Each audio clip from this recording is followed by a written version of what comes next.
ವಾಕ್ಯ ಒಂದು ಓದೋಣ ಅದನ್ನ. ಅಪೊಸ್ತಲರ ಕೃತ್ಯ 15ನೇ ಒಂದು ನಿಮಿಷ 14ನೇ ಅಧ್ಯಾಯ ಒಂದು ವಾಕ್ಯ ಓದೋಣ. ಇದನ್ನ ಪ್ರಸ್ತಾಪಿಸಿ ಅನೇಕರು ಈ ಅಭಿಪ್ರಾಯವನ್ನ ತಾಳಿದ್ದಾರೆ ಅಷ್ಟೇ. 14 ಅಪೊಸ್ತಲರ ಕೃತ್ಯ 14ನೇ ಅಧ್ಯಾಯ 19ನೇ ವಚನ 20ನೇ ವಚನ ಓದಿ. 19ನೇ ವಚನ ಓದಿ. 19. ಹಾ ಹ್ಮ್ ಹ್ಮ್ ಹ್ಮ್ ಹ್ಮ್ ಅನಂತರ ಕೆಳಗಡೆ ಇದೆ, ಶಿಷ್ಯರು ಸುತ್ತುಕೊಂಡಿದ್ರು. ಆಮೇಲೆ ಅವನು ಎದ್ದೇಳ್ತಾನೆ.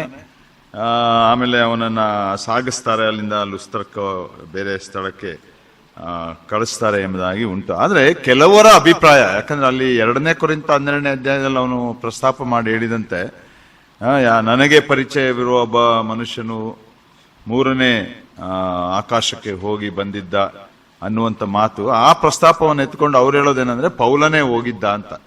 ಅದಕ್ಕೆ ಈ ವಾಕ್ಯವನ್ನ ಸ್ವಲ್ಪ ಆಧಾರ ಮಾಡ್ಕೊಂಡು ಅವರು ಏನು ನಿಖರವಾಗಿ ಹೇಳಲ್ಲ. ಒಂದು ವೇಳೆ ಇಲ್ಲಿ ಪೌಲ ಸತ್ತಿರಬಹುದು, ಅವನ ಆತ್ಮ ಹೋಗಿರಬಹುದು, ಮತ್ತೆ ದೇವರು ಅದನ್ನ ಸರಿಪಡಿಸಿ ಇದು ಮಾಡಿರಬಹುದು ಅನ್ನೋ ಅಭಿಪ್ರಾಯಗಳಷ್ಟೇ. ಯಾಕಂದ್ರೆ ಅಲ್ಲಿ ಅವರು ಜನರು ಕೂಡ ಏನಂತೆ ಸತ್ತರೆಂದು ಭಾವಿಸಿ ಹೊರಕ್ಕೆ ಎಳೆದರು. ಎಳ್ಕೊಂಡು ಹೋಗಿದ್ದಾರೆ ಅಂದ್ರೆ ಸುಮಾರು ದೂರ ಹೋಗಿರ್ತಾರೆ. ಹಾಗೆ ಅವನು ಏನು ಚಲನ ಇಲ್ಲದೆ ಇದ್ದಂತ ಪರಿಸ್ಥಿತಿ, ಆ ಸಂಗತಿಗಳು. ಹಾಗಾಗಿ ಆ ಪರಲೋಕ ಅನ್ನೋದು, 3ನೇ ಆಕಾಶ ಅನ್ನೋದು ಬೇರೆ. Kingdom of God, kingdom of haven is entirely different. ಒಂದು ನಾನು ನಿಮ್ಗೆ ಹೇಳ್ತಾ ಬಂದೆ, ಕಿಂಗ್ಡಮ್ ಆಫ್ ಗಾಡ್ ಅನ್ನುವಂಥದ್ದು ಈ ಭೂಮಿಗೆ ಸಂಬಂಧಪಟ್ಟದ್ದು ಅಲ್ಲ.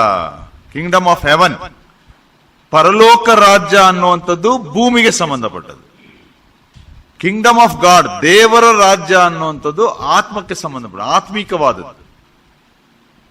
ಆತ್ಮಿಕವಾದಂಥದ್ದು. ಅದನ್ನ ನಾವು ನೋಡ್ತಾ ಬಂದ. ಒಂದು ವೇಳೆ ಸುವಾರ್ತೆಗಳಲ್ಲಿಯೂ ಕೂಡ ಮನುಷ್ಯ ಕುಮಾರನು ಮತ್ತು ದೇವಕುಮಾರನು. ಸೊ ಮನುಷ್ಯ ಕುಮಾರನು ಪರಲೋಕ ರಾಜ್ಯಕ್ಕೆ ಸಂಬಂಧಪಟ್ಟವನು, ದೇವಕುಮಾರನು ದೇವರ ರಾಜ್ಯಕ್ಕೆ ಸಂಬಂಧಪಟ್ಟವನು. ಸೊ ಪರಲೋಕ ರಾಜ್ಯ ಭೌತಿಕವಾದದ್ದು ಅಥವಾ ಲೋಕಕ್ಕೆ ಸಂಬಂಧಪಟ್ಟದ್ದು ಎಂಬುದಾಗಿ ಹೇಳುವಾಗ ಆ ರಾಜ್ಯ ಬೇರೆ ಯಾವುದೂ ಅಲ್ಲ. ಮುಂದೆ ಕರ್ತನಾದ ಯೇಸು ಕ್ರಿಸ್ತನು 2ನೇ ಬರುಣವಾದ ನಂತರ ಮಹಿಮಾ ಪ್ರವೇಶದೊಡನೆ ಬಂದು ಅರ್ಮಗೆದೋನ್ ಯುದ್ಧ ಅದೆಲ್ಲ ನಾವು ನೋಡ್ತಾ ಬಂದೆವು.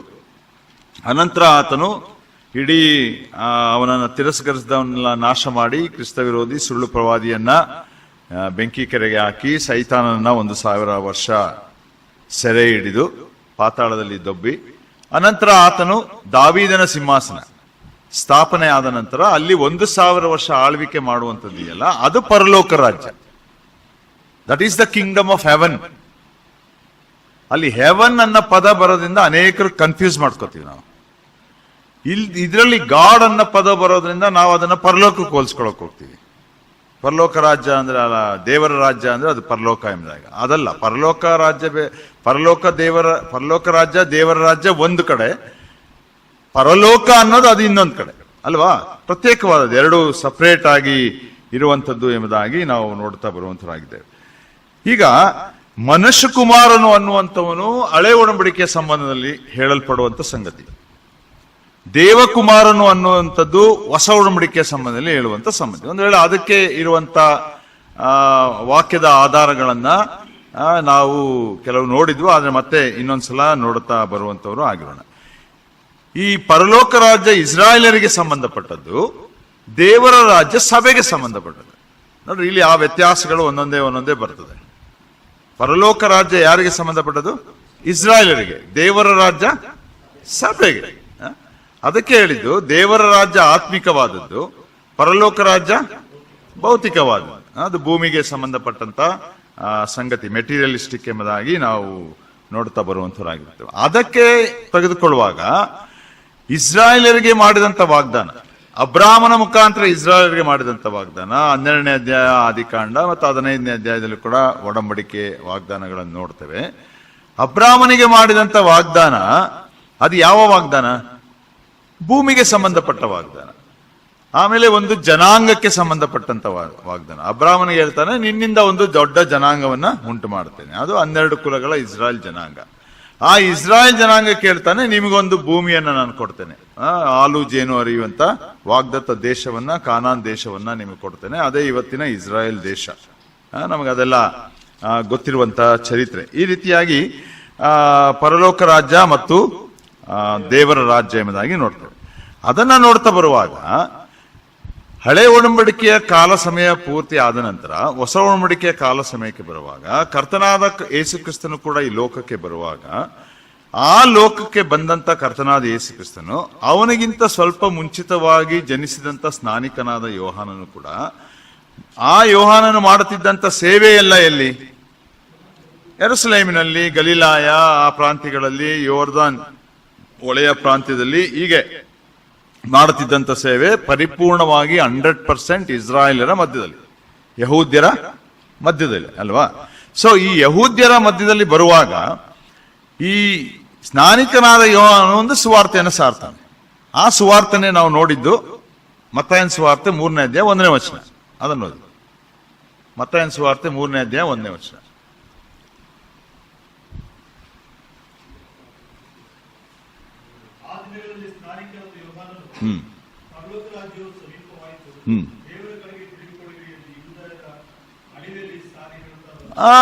ಯೂದಾಯದ ನಡುವೆಯಲ್ಲಿ, ಆ ಪರಿಸಯರ ಮಧ್ಯದಲ್ಲಿ, ಸದ್ದುಕಾಯರ ಮಧ್ಯದಲ್ಲಿ, ಮಹಾಯಾಜಕರ ಮಧ್ಯದಲ್ಲಿ, ಶಾಸ್ತ್ರಿಗಳ ಮಧ್ಯದಲ್ಲಿ ನೋಡ್ರಿ, ಈ ಪರಿಸಾಯರು, ಸದ್ದುಕಾಯರು, ಅನಂತರ ಶಾಸ್ತ್ರಿಗಳು, ಯಹೂದ್ಯರು, ಇವೆಲ್ಲವೂ ಕೂಡ ಮತಾವಲಂಬಿಗಳು, ಇವೆಲ್ಲವೂ ಕೂಡ ಒಂದು ವೇಳೆ ಸ್ಥಾಪನೆಯಾದದ್ದು ಹಳೆ ಒಡಂಬಡಿಕೆಯ ಕಾಲದಲ್ಲ. ಹಳೆ ಒಡಂಬಡಿಕೆಗೂ ಮತ್ತು ಹೊಸ ಒಡಂಬಡಿಕೆಗೂ ಮಧ್ಯಂತರದ ಸಮಯ 397 ವರ್ಷಗಳ ಸಮಯದಲ್ಲಿ ದೇವರು ಅವರನ್ನ ಕೈ ಬಿಡುವಾಗ ಒಂದು ವೇಳೆ ಕತ್ತಲೆಯ ಸಮಯ ಎಂಬುದಾಗಿ ಕರೆಯಲ್ಪಡ್ತದೆ, ಮೌನದ ಸಮಯ ಎಂಬುದಾಗಿ ಕರೆಯಲ್ಪಡ್ತದೆ.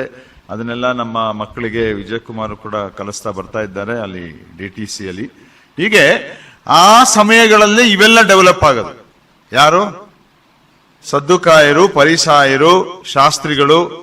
ಅದೆಲ್ಲ ಯಾಕೆ ಡೆವಲಪ್ ಆಗುತ್ತೆ ಅಂದ್ರೆ, ಆ ಉಳಿದಂತ ಇಸ್ರಾಯೇಲರು ತಮಗೆ ಇರುವಂತ ದೇವಾಲಯವನ್ನ ಕಾಪಾಡ್ಕೊಳ್ಬೇಕು, ತಮಗಿರುವಂತ ಧರ್ಮಶಾಸ್ತ್ರವನ್ನ ಕಾಪಾಡ್ಕೊಳ್ಬೇಕು, ತಮಗಿರುವಂತ ಭಾಷೆಯನ್ನ ಕಾಪಾಡ್ಕೊಳ್ಬೇಕು. ಇದು 3 ಅವರ ಗುರಿ. ಅದು ಇಸ್ರಾಯೇಲ್ ಇರುವಂತ ಗುರಿ. ಅದು ಯಾವತ್ತೂ ಅವ್ರು ಬಿಟ್ಕೊಡಲ್ಲ. ಅದರ ಮೇಲೆ ಬಹಳ ಅಭಿಮಾನ ಅವ್ರಿಗೆ. ಹಾಗಾಗಿ ಅವರ ಜೀವ ಹೋದ್ರು ಕೂಡ ಅವರು ಎಲ್ಲ ಸಂಗತಿಗಳನ್ನ ಮಾಡಿ ಅವರ ಕಾರ್ಯಗಳನ್ನ ಮಾಡುವಂತವರಾಗಿರ್ತಾರೆ. ಒಂದು ವೇಳೆ ದಾನಿಯೇಲನ 11ನೇ ಅಧ್ಯಾಯ, ಅನಂತರ 10ನೇ ಅಧ್ಯಾಯ, ಈ ಪುಸ್ತಕಗಳನ್ನೆಲ್ಲ ನಾವು ಓದ್ತಾ ಬರುವಾಗ ಗ್ರೀಕ್ ಸಾಮ್ರಾಜ್ಯ ಆದ ನಂತರ ಆ ಸಾಮ್ರಾಜ್ಯ 4 ಸಾಮ್ರಾಜ್ಯವಾಗಿ ಮುಂದುವರಿಯುತ್ತೆ.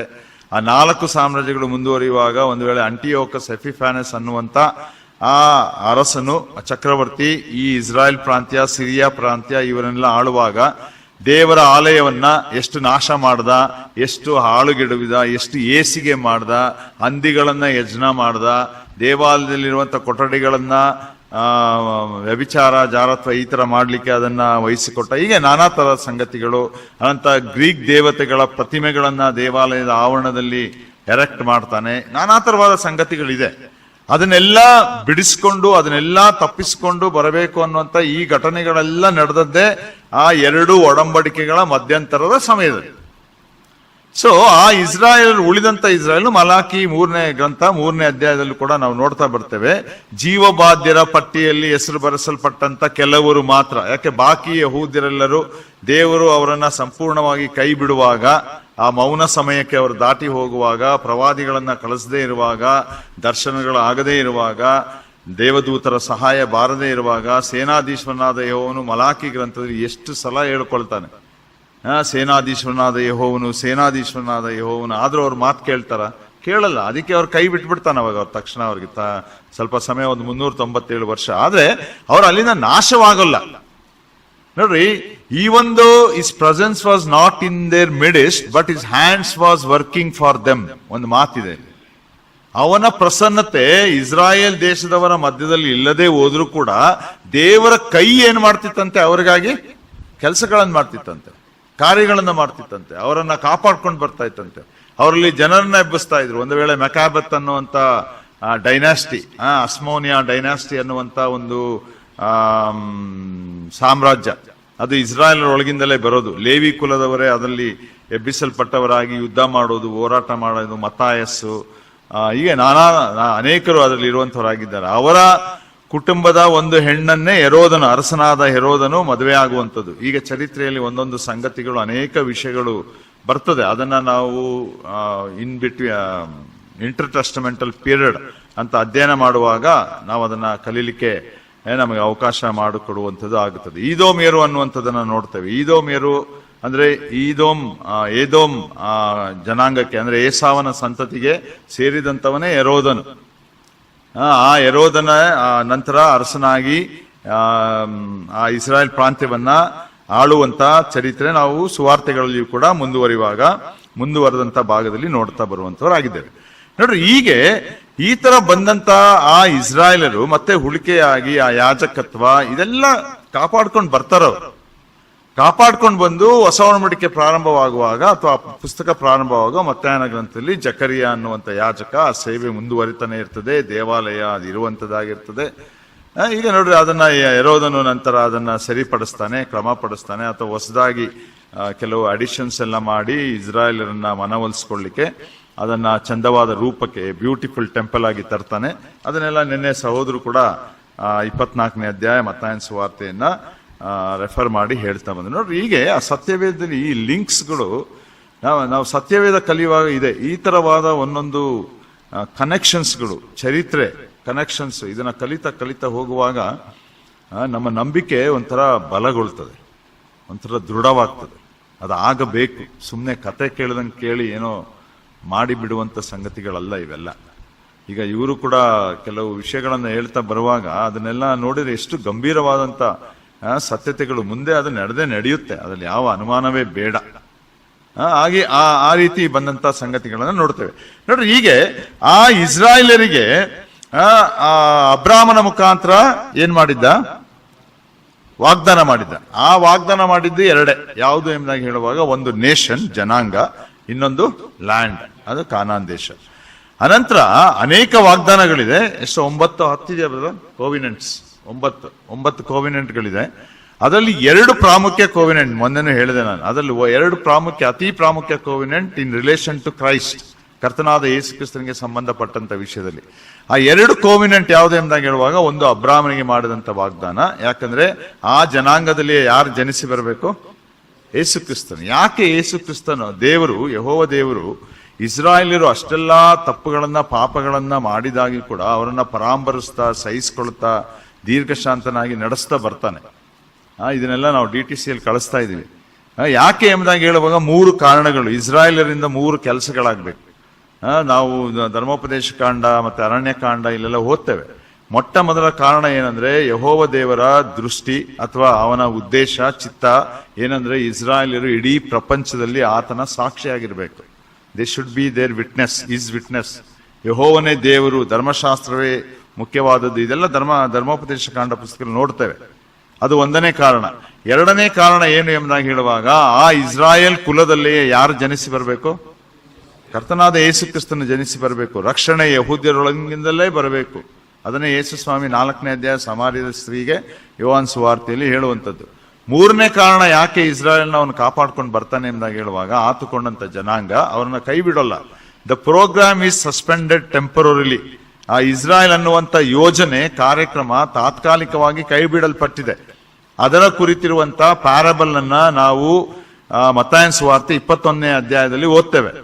ಆ ಪ್ರೋಗ್ರಾಮ್ ಅನ್ನ ಕೈಬಿಟ್ಟು ಆ ತೋಟವನ್ನ ಆ ವೈರಿಗಳಿಂದ ಕಿತ್ತುಕೊಂಡು ಈಗ ಇನ್ನೊಬ್ಬರಿಗೆ ಕೊಟ್ಟಿದ್ದಾನೆ. ಯಾರು ಕೊಟ್ಟಿದ್ದಾನೆ ಅಂದ್ರೆ, ಆ ತೋಟದಲ್ಲಿ ಅವರು ಹಣ್ಣನ್ನ ಬೆಳೆದು ಹಣ್ಣನ್ನ ಅವನಿಗೆ ಒಪ್ಪಿಸುವಂತವರಿಗೆ. ಆ ತೋಟ ಅನ್ನುವಂಥದ್ದು ಸಭೆನೆ.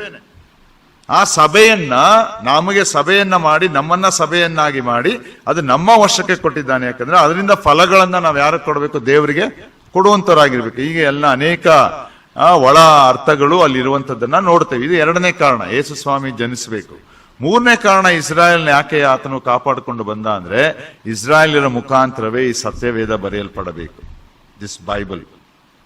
ಒಂದು ವೇಳೆ 40 ಗ್ರಂಥಕರ್ತರು ಇದರಲ್ಲಿ ಇದ್ದಾರೆ. 39 ಗ್ರಂಥಕರ್ತರು ಯಹೂದ್ಯರೇ, ಆಲ್ ಆರ್ ಜೀವ್ಸ್. ಒಬ್ಬನೇ ಒಬ್ಬ ಅನ್ಯ, ಯಾರು? ಲೂಕ ಅಲ್ವಾ? ಬಟ್ ಅಕಾರ್ಡಿಂಗ್ ಟು ಅವನ ಹಿಸ್ಟ್ರಿ ಅದೆಲ್ಲ ನೋಡ್ತಾ ಹೋಗುವಾಗ, ಈಸ್ ಆಲ್ಸೋ ಎ ಪ್ರೋಸಲೈಟ್ ಜೂ ಅಂತ ಹೇಳ್ತಾರೆ. ಪ್ರೋಸಲೈಟ್ ಜೂ ಅಂದ್ರೆ ಮತಾಂತರಗೊಂಡಂತ ಯಹೂದ್ಯನು ಎಂಬುದಾಗಿ ಹೇಳ್ತಾರೆ ಡಾಕ್ಟರ್ ಲೂಕ್. ಮತಾಂತರಗೊಂಡಂತ ಯಹೂದ್ಯನು. ಹಾಗಾಗಿ ಯಹೂದ್ಯರೇ ಈ ಸತ್ಯವೇದವನ್ನ ಬರೀಬೇಕು. ಇದಕ್ಕೆ ಬಹಳ ಪ್ರಾಮುಖ್ಯವಾದಂತ ಕಾರಣ. ಸೊ ಈ ಎರಡು ಒಡಂಬಡಿಕೆಗಳಿಗೆ ವಾಪಸ್ ಬರುವಾಗ ಅಬ್ರಾಮನಿಗೆ ಮಾಡಿದಂತ ಒಡಂಬಡಿಕೆ ಆದ ನಂತರ ಇನ್ನೊಂದು ಬಹಳ ಪ್ರಾಮುಖ್ಯವಾದ ಒಡಂಬಡಿಕೆ ಯಾವುದಂದ್ರೆ ದಾವೀದನಿಗೆ ಮಾಡಿದಂತ ಒಡಂಬಡಿಕೆ.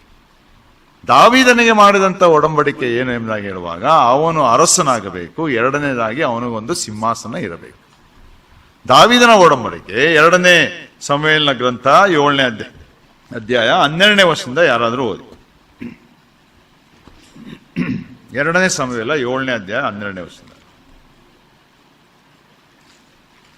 ಸ್ವಲ್ಪ ಉದ್ದ ಇದೆ, ಓದಿ.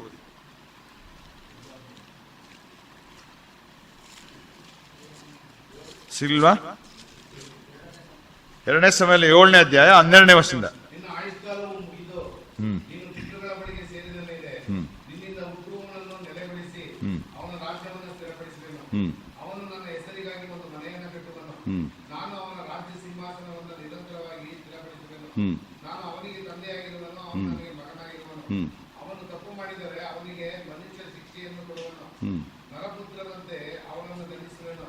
ಆದರೂ ನನ್ನ ಕೃಪೆಯು ಸೌಲನನ್ನು ಬಿಟ್ಟು ಹೋದ ಹಾಗೆ ಅವನನ್ನು ಬಿಟ್ಟು ಹೋಗುವುದಿಲ್ಲ.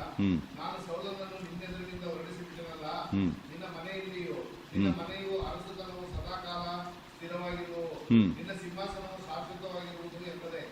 ನಾತಾನನು ತನಗುಂಟಾದ ದರ್ಶನದ ಎಲ್ಲಾ ಮಾತುಗಳನ್ನ ದಾವೀದನಿಗೆ. This is the Davidic covenant. ಇದು ದಾವೀದನಿಗೆ ಮಾಡಿದಂತ ಒಡಂಬಡಿಕೆ. ಇದು ಬಹಳ ಶ್ರೇಷ್ಠವಾದ ಒಡಂಬಡಿಕೆ. ಸೊ ಈ ದಾವೀದನಿಗೆ ಮಾಡಿದಂತ ಒಡಂಬಡಿಕೆಯೇ ಕಿಂಗ್ಡಮ್ ಆಫ್ ಹೆವನ್, ಪರಲೋಕ ರಾಜ್ಯ.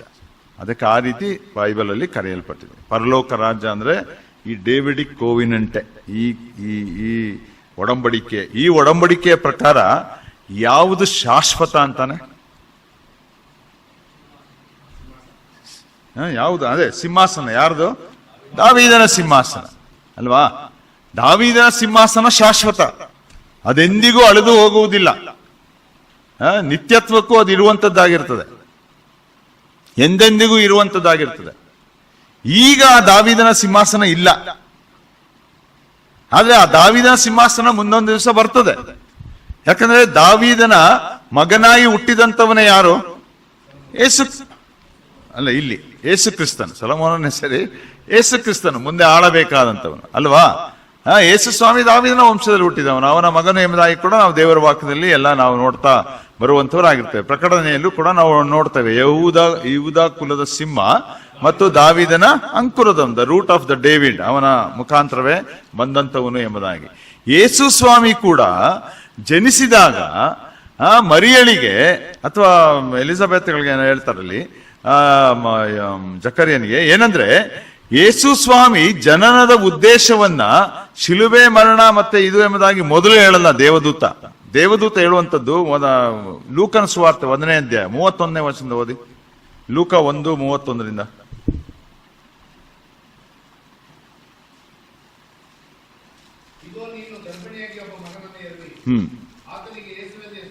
ಮರಿಯಳಿಗೆ ಹೇಳೋದು. ಓಕೆ.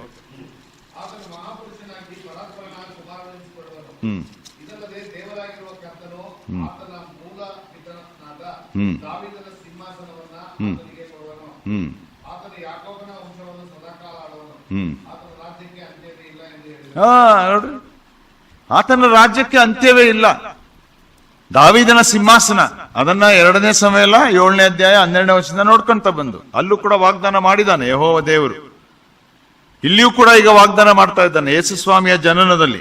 ಈಗ ದಾವೀದನ ಸಿಂಹಾಸನ ಅಂತ್ಯವೇ ಇಲ್ಲ. ಆದ್ರೆ ದಾವೀದನ ಸಿಂಹಾಸನ ಅಂತ್ಯವಿಲ್ಲ ಅನ್ನೋದಾದ್ರೆ 1000 ವರ್ಷ ಆಳ್ವಿಕೆ ನಂತರ ಆ ದಾವೀದನ ಸಿಂಹಾಸನ ಅಂತ್ಯವಾಗ್ಬೇಕು. ಆದ್ರೆ ದಾವೀದನ ಸಿಂಹಾಸನ 1000 ವರ್ಷ ಆಳ್ವಿಕೆ ನಂತರ ಒಂದು ವೇಳೆ ಈ ಭೂಮಿ ದೇವರ ವಾಕ್ಯಾನುಸಾರ ಪೇತ್ರನು ಕೂಡ ಹೇಳುವಾಗೆ ಬೆಂಕಿಯಿಂದ ಭೂಮಿ ಆಕಾಶ ಎಲ್ಲ ಸುಟ್ಟು ಹಾಕಲ್ಪಟ್ಟರೂ ಕೂಡ ತಕ್ಷಣ ದೇವರು ಏನ್ ಮಾಡ್ತಾನೆ ಅಂದ್ರೆ ನೂತನ ಭೂಮಿ ಆಕಾಶವನ್ನು ಉಂಟು ಮಾಡ್ತಾನೆ. ನೂತನ ಭೂಮಿ ಆಕಾಶವನ್ನು ಉಂಟು ಮಾಡುವಾಗ ದೇವರ ವಾಕ್ಯದ ಪ್ರಕಾರ ನಾವು ಕಲಿಯುತ್ತಾ ಬರುವುದೇನೆಂದ್ರೆ, ಲಾಸ್ಟ್ ಟೈಮು ಕೂಡ ಮಿಲೇನಿಯಂ ಕಲಿಸುವಾಗ ಅವರು ಸಹೋದರರು ಕಲಿಸ್ತಾ ಬಂದದ್ದೇನೆಂದ್ರೆ, that millennium will continue in the new heavens and earth. ಆ 1000 ವರ್ಷ ಆಳ್ವಿಕೆ ಏನಾಗ್ತದೆ ಅಂದ್ರೆ 1000 ವರ್ಷ ಆಳ್ವಿಕೆ ಅಂತ ಆ ಹೆಸರಿನಲ್ಲಿ ಮುಂದುವರಿಯಲ್ಲ. ಆದ್ರೆ ಯೇಸು ಕ್ರಿಸ್ತನ ಆಳ್ವಿಕೆ ನೂತನ ಆಕಾಶ ಭೂಮಂಡಲದಲ್ಲೂ ಮುಂದುವರಿತದೆ. ಅದು ಎಂದಿಗೂ ನಿತ್ಯತ್ವಕ್ಕೆ ಹೋಗೋದೆ, ಶಾಶ್ವತವಾಗಿರುವಂತದ್ದೇ. ಈಗ ಆ ಸಿಂಹಾಸನ ಆಗಬೇಕು, ನೆರವೇರಬೇಕು. ದಾವೀದನ ಸಿಂಹಾಸನ ಪುನಃಸ್ಥಾಪಿಸಬೇಕು. ಪುನಃಸ್ಥಾಪಿಸಿದ್ರೆ ಅದು ಯಾರಿಗೆ ದಕ್ಕೋದು? ಇಸ್ರಾಯೇಲರಿಗೆ, ಯಹೂದ್ಯರಿಗೆ. ಆ ಇಸ್ರಾಯೇಲರಿಗೆ ಕೊಡಬೇಕು ಅನ್ನುವಂಥದ್ದೇ ದೇವರ ಉದ್ದೇಶ. ಆ ಸಿಂಹಾಸನವನ್ನ ಮರುಸ್ಥಾಪಿಸ್ಲಿಕ್ಕಾಗಿಯೇ ಕರ್ತನಾದ ಯೇಸು ಕ್ರಿಸ್ತನು ಶಾಸ್ತ್ರಗಳ ಪ್ರಕಾರ, ಹಳೆ ಒಡಂಬಡಿಕೆ ಪ್ರವಾದನೆಗಳ ಪ್ರಕಾರ ನಮ್ಮ ಪಾಪಗಳಿಗಾಗಿ ಪ್ರಾಣ ಕೊಡ್ಲಿಕ್ಕೆ ಬಂದರೂ ಕೂಡ ಆತನು ಬಂದಂತ ಮೂಲವಾದ ಉದ್ದೇಶ ಅಥವಾ ಆತನ ಪ್ರೋಗ್ರಾಮ್ ಅಲ್ಲಿ ಇದ್ದಂತ ಇನ್ನೊಂದು ಸಬ್ ಪ್ರೋಗ್ರಾಮ್ ಏನು ಎಂಬುದಾಗಿ ಹೇಳುವಾಗ, ಮೊದಲು ಆ ಇಸ್ರಾಯೇಲ್ ಜನಾಂಗಕ್ಕೆ, ಯಹೂದ್ಯರಕ್ಕೆ ದಕ್ಕಬೇಕಾದದನ್ನ ತಲುಪಿಸಬೇಕು. ಅರ್ಥ ಆಯ್ತಲ್ವಾ? ಗೊತ್ತಾಗ್ತಿದ್ಯಾ? ಅದಕ್ಕೆ ಸ್ನಾನಿಕನಾದ ಯೋಹಾನನು ಬಂದಾಗ ಯೇಸು ಸ್ವಾಮಿಯ ಸುವಾರ್ತೆ ಹೇಳ್ಕೊಂಡು ಹೋಗಕ್ ಶುರು ಮಾಡಲ್ಲ ಅವನು. ಸ್ನಾನಿಕನಾದ ಯೋಹಾನ ಏನ್ ಮಾಡ್ತಾನೆ? ಅದೇ ಪರಲೋಕ ರಾಜ್ಯದ ಸುವಾರ್ತೆಯನ್ನು ಹೇಳ್ತಾನೆ. ಪರಲೋಕ ರಾಜ್ಯ ಅಂದ್ರೆ ದಾವೀದನ ಸಿಂಹಾಸನ, 1000 ವರ್ಷ ಆಳ್ವಿಕೆಯ ರಾಜ್ಯ. ಈಗ ಅದು 1000 ವರ್ಷ ಆಳ್ವಿಕೆಯಾಗಿ ಮುಂದೆ ಆಳಲ್ಪಡ್ತದೆ. ಒಂದು ವೇಳೆ ಇಸ್ರಾಯೇಲ್ಯರು ಯೇಸು ಸ್ವಾಮಿಯನ್ನ ತಿರಸ್ಕರಿಸದೆ, ಶಿಲುಬೆಗೆ ಹಾಕದೆ, ಅವನನ್ನ ಹಾಗೆ ಒಪ್ಪಿಕೊಂಡು ಮೆಸ್ಸಿಯನ್ನಾಗಿ ಅಂಗೀಕರಿಸಿದ್ದರೆ ಆ ದಾವೀದನ ಸಿಂಹಾಸನ ಅವಾಗಲೇ ಪುನಃಸ್ಥಾಪನೆಯಾಗಿ ಆಳ್ವಿಕೆ ಈಗೆಲ್ಲ ಪ್ರಾರಂಭ ಆಗಿರ್ತಾ ಇತ್ತು. ಆದ್ರೆ ದೇವರ ಉದ್ದೇಶಗಳನ್ನೆಲ್ಲ ಮನುಷ್ಯರು ಏನ್ ಮಾಡ್ತಾರೆ ಅಂದ್ರೆ ಉಲ್ಟಾ ಪಲ್ಟಾ ಮಾಡ್ಕೊಂಡೇ ಬರೋದು. ಆದಾಮನಿಂದನೂ ಕೂಡ ನಾವು ನೋಡ್ಕೊಂಡೇ ಬರ್ತೇವೆ. ಆದಾಮನ ಯಾಕೆ? ಅವನ ಮುಂಚಿದ್ದಂತ ಯಾರು? ಲೂಸಿಫರನ್ನು. ಅವನನ್ನ ಕೆಲವು ಸಂಗತಿಗಳು ನೋಡೋಣ. ಅವನು ನೋಡ್ರಿ, ಅದನ್ನ ಉಲ್ಟಾ ಮಾಡ್ಕೊಂಡೇ ಬರೋದು ಅವರ ಕೆಲಸ. ಹಾಗಾಗಿ ಇವನು ಯಾರೋ ಸ್ನಾನಿಕನಾದ ಯೋಹಾನ ಯಾವ ಸುವಾರ್ತೆ ಸಾರ್ತಾನೆ? ಪರಲೋಕ ರಾಜ್ಯದ ಸುವಾರ್ತೆ. ಅವನ ಮುಂದೆ ಬರುವಂತವನು ಅವನ ಹಿಂದೆ ಬರುವಂತವನು ಯೇಸು ಕ್ರಿಸ್ತನೆಂಬುದಾಗಿ ಸ್ನಾನಿಕನಾದ ಯೋಹಾನನ್ ಗೊತ್ತು, ಆದ್ರೆ ಪರಿಚಯವಿಲ್ಲ ಅವನು ಯಾರು ಅಂತ ಅಷ್ಟೇ. ಅದನ್ನ ಹೇಳ್ಬೋದಿತ್ತು ಅವನು, ಅದನ್ನ ಹೇಳಲ್ಲ ಅವನಲ್ಲಿ ಸುವಾರ್ತೆ. ನಿಮಗೆ ರಿಪೆಂಟೆನ್ಸ್ ಬೇಕಾ ಬ್ರದರ್? ಏನಂತೆ ಬ್ರದರ್? ಏನೋ ಡೌಟ್ ಇದೆ? ಬ್ರದರ್, ಇಸ್ರಾಯೇಲರು ಯೇಸು ಸ್ವಾಮಿನ ಒಪ್ಕೊಂಡಿದ್ರನ ಆ ರಾಜ್ಯ ಮುಂದುವರಿತಾ ಇತ್ತಷ್ಟೇ. ದೇವ್ರ ವ್ಯವಸ್ಥೆ ಮಾಡ್ತಿದ್ದ ಯಾವ್ದಾದ್ರು ಏನಾದ್ರು ಬಿಡಲ್ಲ. ಬಟ್ ಅದು ಹೋಗಲ್ಲ, ಅದು ಮುಂದುವರಿಯಲ್ಲ. ಅದು ಗೊತ್ತು ದೇವರಿಗೆ. ಕೆಲವು ಸಲ ಕೇಳ್ತಾರಲ್ವ, ಆದಾಮ ಪಾಪ ಮಾಡಲ್ವಾ ಅಂತ ದೇವ್ರಿಗೆ ಗೊತ್ತಿಲ್ವಾ, ಯಾಕೆ ಸೃಷ್ಟಿಸ್ದ ಅಂತ. ಅದೇ ತರ ಪ್ರಶ್ನೆ ಹಿಂಗೆ ಬರುತ್ತೆ. ಹಂಗಾಗಿ ಏನು ಅದ್ರಲ್ಲಿ ಏನು ಇದಿಲ್ಲ, ಅದಾಗತ್ತೆ. ದೇವ್ರು ಯಾವುದೋ ಒಂದು ವ್ಯವಸ್ಥೆಗಳನ್ನು ಮಾಡ್ತಾನೆ. ಆದ್ರೆ ಗಾಡ್ ಪ್ರೀ ನೋನ್, ಅವನು ಎಲ್ಲಕ್ಕಿಂತ ಮೊದಲಿದ್ದವನು, ಅವನೆಲ್ಲವೂ ಗೊತ್ತು. ಆದ್ರೆ ತನ್ನ ಕಾರ್ಯಕ್ರಮ ನಡ್ಕೊಂಡು ಹೋಗ್ಲೇಬೇಕು. ಕೊಡುವಂತ ಚಾಯ್ಸ್ಗಳು, ಇನ್ವಿಟೇಷನ್ಗಳು, ಆಪರ್ಚುನಿಟಿಗಳು ಕೊಡ್ಲೇಬೇಕು. ದೇವರು ಅದನ್ನ ಕೊಡದೆ ಕಿತ್ಕೊಳ್ಳೋದು ತಪ್ಪು, ಮೋಸ. ಸೊ ದೇವ್ರು ಕೊಡ್ತಾನೆ, ಅವ್ರು ಒಪ್ಕೊಳ್ಳಲ್ಲ, ಕಿತ್ಕೊತಾನೆ ಅಷ್ಟೇ. ಅದಾಗಿದೆ ಅಲ್ಲ, ಅಷ್ಟೇ, ಇನ್ನೇನಿಲ್ಲ. ಹಂಗೆ ಅಂಗೀಕರಿಸಿದ್ರೆ ಬೇರೆ ಬೇರೆ ರೀತಿಯಲ್ಲಿ ದೇವರ ಪ್ರೋಗ್ರಾಮ್ಗಳು ಬರ್ತಿತ್ತ ಏನೋ ಗೊತ್ತಿಲ್ಲ. ಅದಕ್ಕೇನು ನಾವು ಉತ್ತರಗಳಿಲ್ಲ.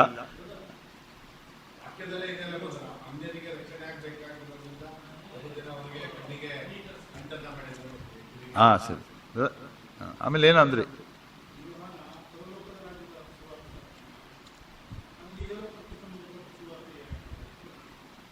ಲೋಕಕ್ಕೆ ನೀವು ಮತ್ತೆ ಆ ಪರಲೋಕ ರಾಜ್ಯ ಅಂದ್ರೆ ನೀವು ಅದನ್ನ ಯೋಚನೆ ಮಾಡ್ತೀರ, ಪರಲೋಕ ಅಂತ. ಆ ಪರಲೋಕ ಸುವಾರ್ತೆ ಅಲ್ಲ, ಅದು ಈ ಲೋಕದ್ದೇ ಸುವಾರ್ತೆ. ಅದು ಇಸ್ರಾಯೇಲರಿಗೆ ಸಂಬಂಧಪಟ್ಟಂತ ಸುವಾರ್ತೆ, ದಾವೀದನ ಸಿಂಹಾಸನದ ಸುವಾರ್ತೆ, 1000 ವರ್ಷ ಆಳ್ವಿಕೆಯ ಸುವಾರ್ತೆ. ಆ ರೀತಿಯದ್ದು ಅರ್ಥ ಆಯ್ತಲ್ಲ? ಯಹೂದ್ಯರಿಗೆ ಮಾತ್ರ ಅದಿರೋದು, ಅವ್ರಿಗೆ ಮಾತ್ರ ಸಾರಲ್ಪಟ್ಟದ್ದು. ನೋಡ್ರಿ, ಈಗ ಸ್ನಾನಿಕನಾದ ಯೋಹಾನನ್ ಅದನ್ನು ಮಾಡ್ತಾನೆ. ಅನಂತರ ಈ ಯಹೂದ್ಯರಿಗೆ ಕರ್ತನಾದ ಯೇಸು ಕ್ರಿಸ್ತನ ಜನನವಾದ ಮೇಲೆ ಕರ್ತನಾದ ಯೇಸು ಕ್ರಿಸ್ತನು ಕೂಡ ತನ್ನ ಸುವಾರ್ತೆ ಕಾರ್ಯವನ್ನು ಪ್ರಾರಂಭಿಸುವಾಗ ಮತ್ತಾಯನ ಸುವಾರ್ತೆ 4ನೇ ಅಧ್ಯಾಯಕ್ಕೆ ಬಂದ್ರಿ. ಮತ್ತಾಯನ ಸುವಾರ್ತೆ 4ನೇ ಅಧ್ಯಾಯ 17ನೇ ವಚನ ಓದಿ. ಅಲ್ಲಿ ಮೇಲಿಂದ ಓದಿದ್ರೆ ಸರಿ ಇರ್ತದೆ. ಮತ್ತಾಯ 4. ಹಾ ಹಾ ನೋಡ್ರಿ, ಮತ್ತೆ ಯೇಸು ಸ್ವಾಮಿನೂ ಏನ್ ಮಾಡ್ತಾ ಇದ್ದಾನೆ? ಪರಲೋಕ ರಾಜ್ಯವು ಸಮೀಪಿಸಿತು. ಇದು ದೇವರ ಉದ್ದೇಶ. ಅದು ಮೊದಲು ಅವ್ರಿಗೊಂದು ಆಪ್ಷನ್ ಕೊಡಬೇಕು ಇಸ್ರಾಯೇಲರಿಗೆ.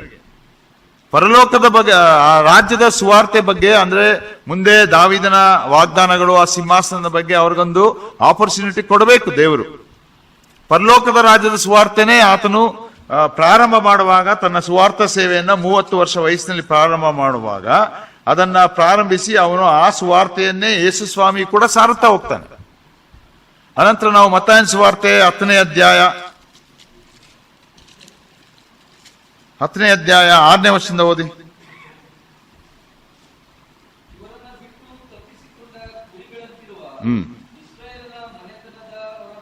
ಅಲ್ಲ, ಮೇಲಿಂದ ಓದಿ, 6ನೇ ವರ್ಷ ಮೇಲ್ಭಾಗದಿಂದ.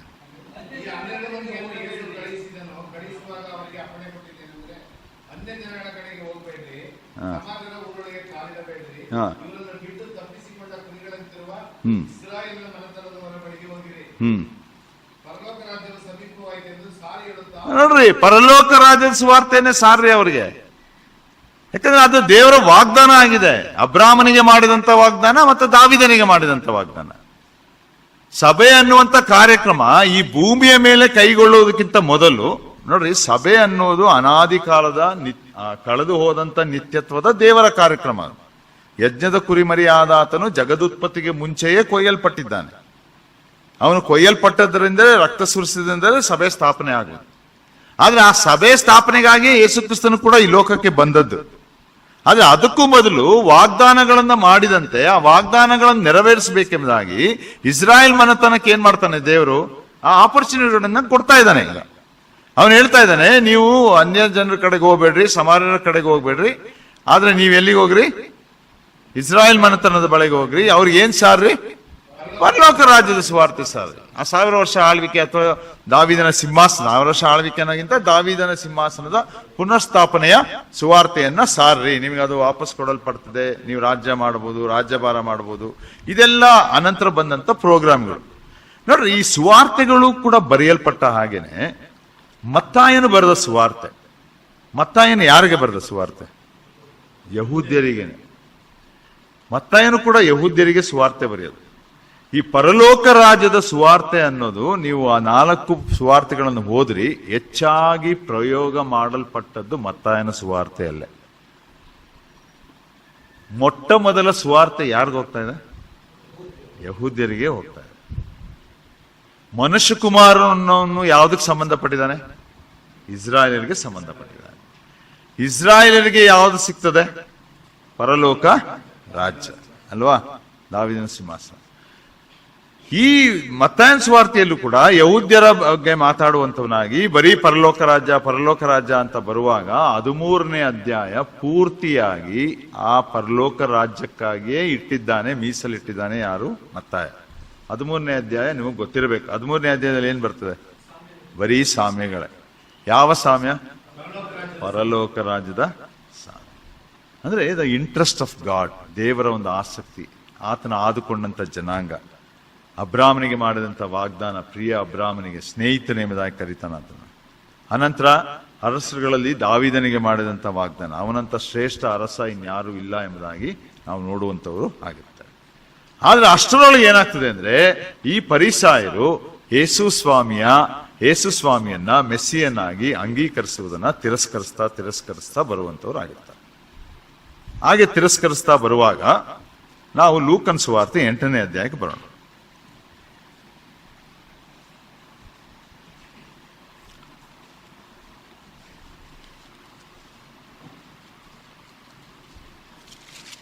ಲೂಕನ ಸುವಾರ್ತೆ 8ನೇ ಅಧ್ಯಾಯ 1ನೇ ವರ್ಷ.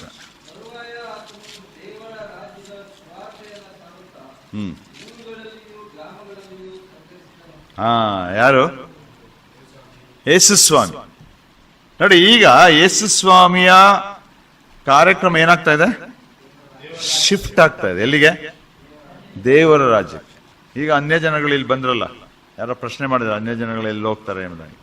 ಈಗ ಇಲ್ಲಿ ಬಂತಲ್ಲ, ಅಲ್ಲಿ ಅದು ಫೇಲ್ ಆದ್ರಿಂದ ಈಗ ಇಲ್ಲಿ ಬಂತು. ಅನ್ಯ ಜನಗಳ ದೇವರ ರಾಜ್ಯದ ಸುವಾರ್ತೆ ಅಂದ್ರೆ ಸಭೆಯನ್ನ ಸ್ಥಾಪನೆ ಮಾಡ್ಲಿಕ್ಕಿರುವಂತ ಸುವಾರ್ತೆ.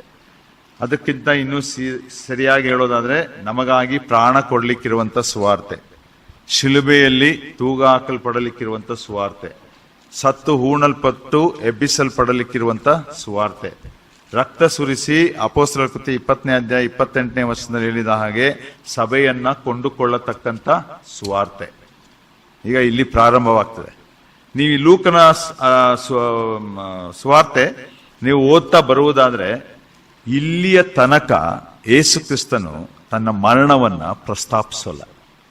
he will not mention his death and resurrection 8ನೇ ಅಧ್ಯಾಯದ ತನಕ.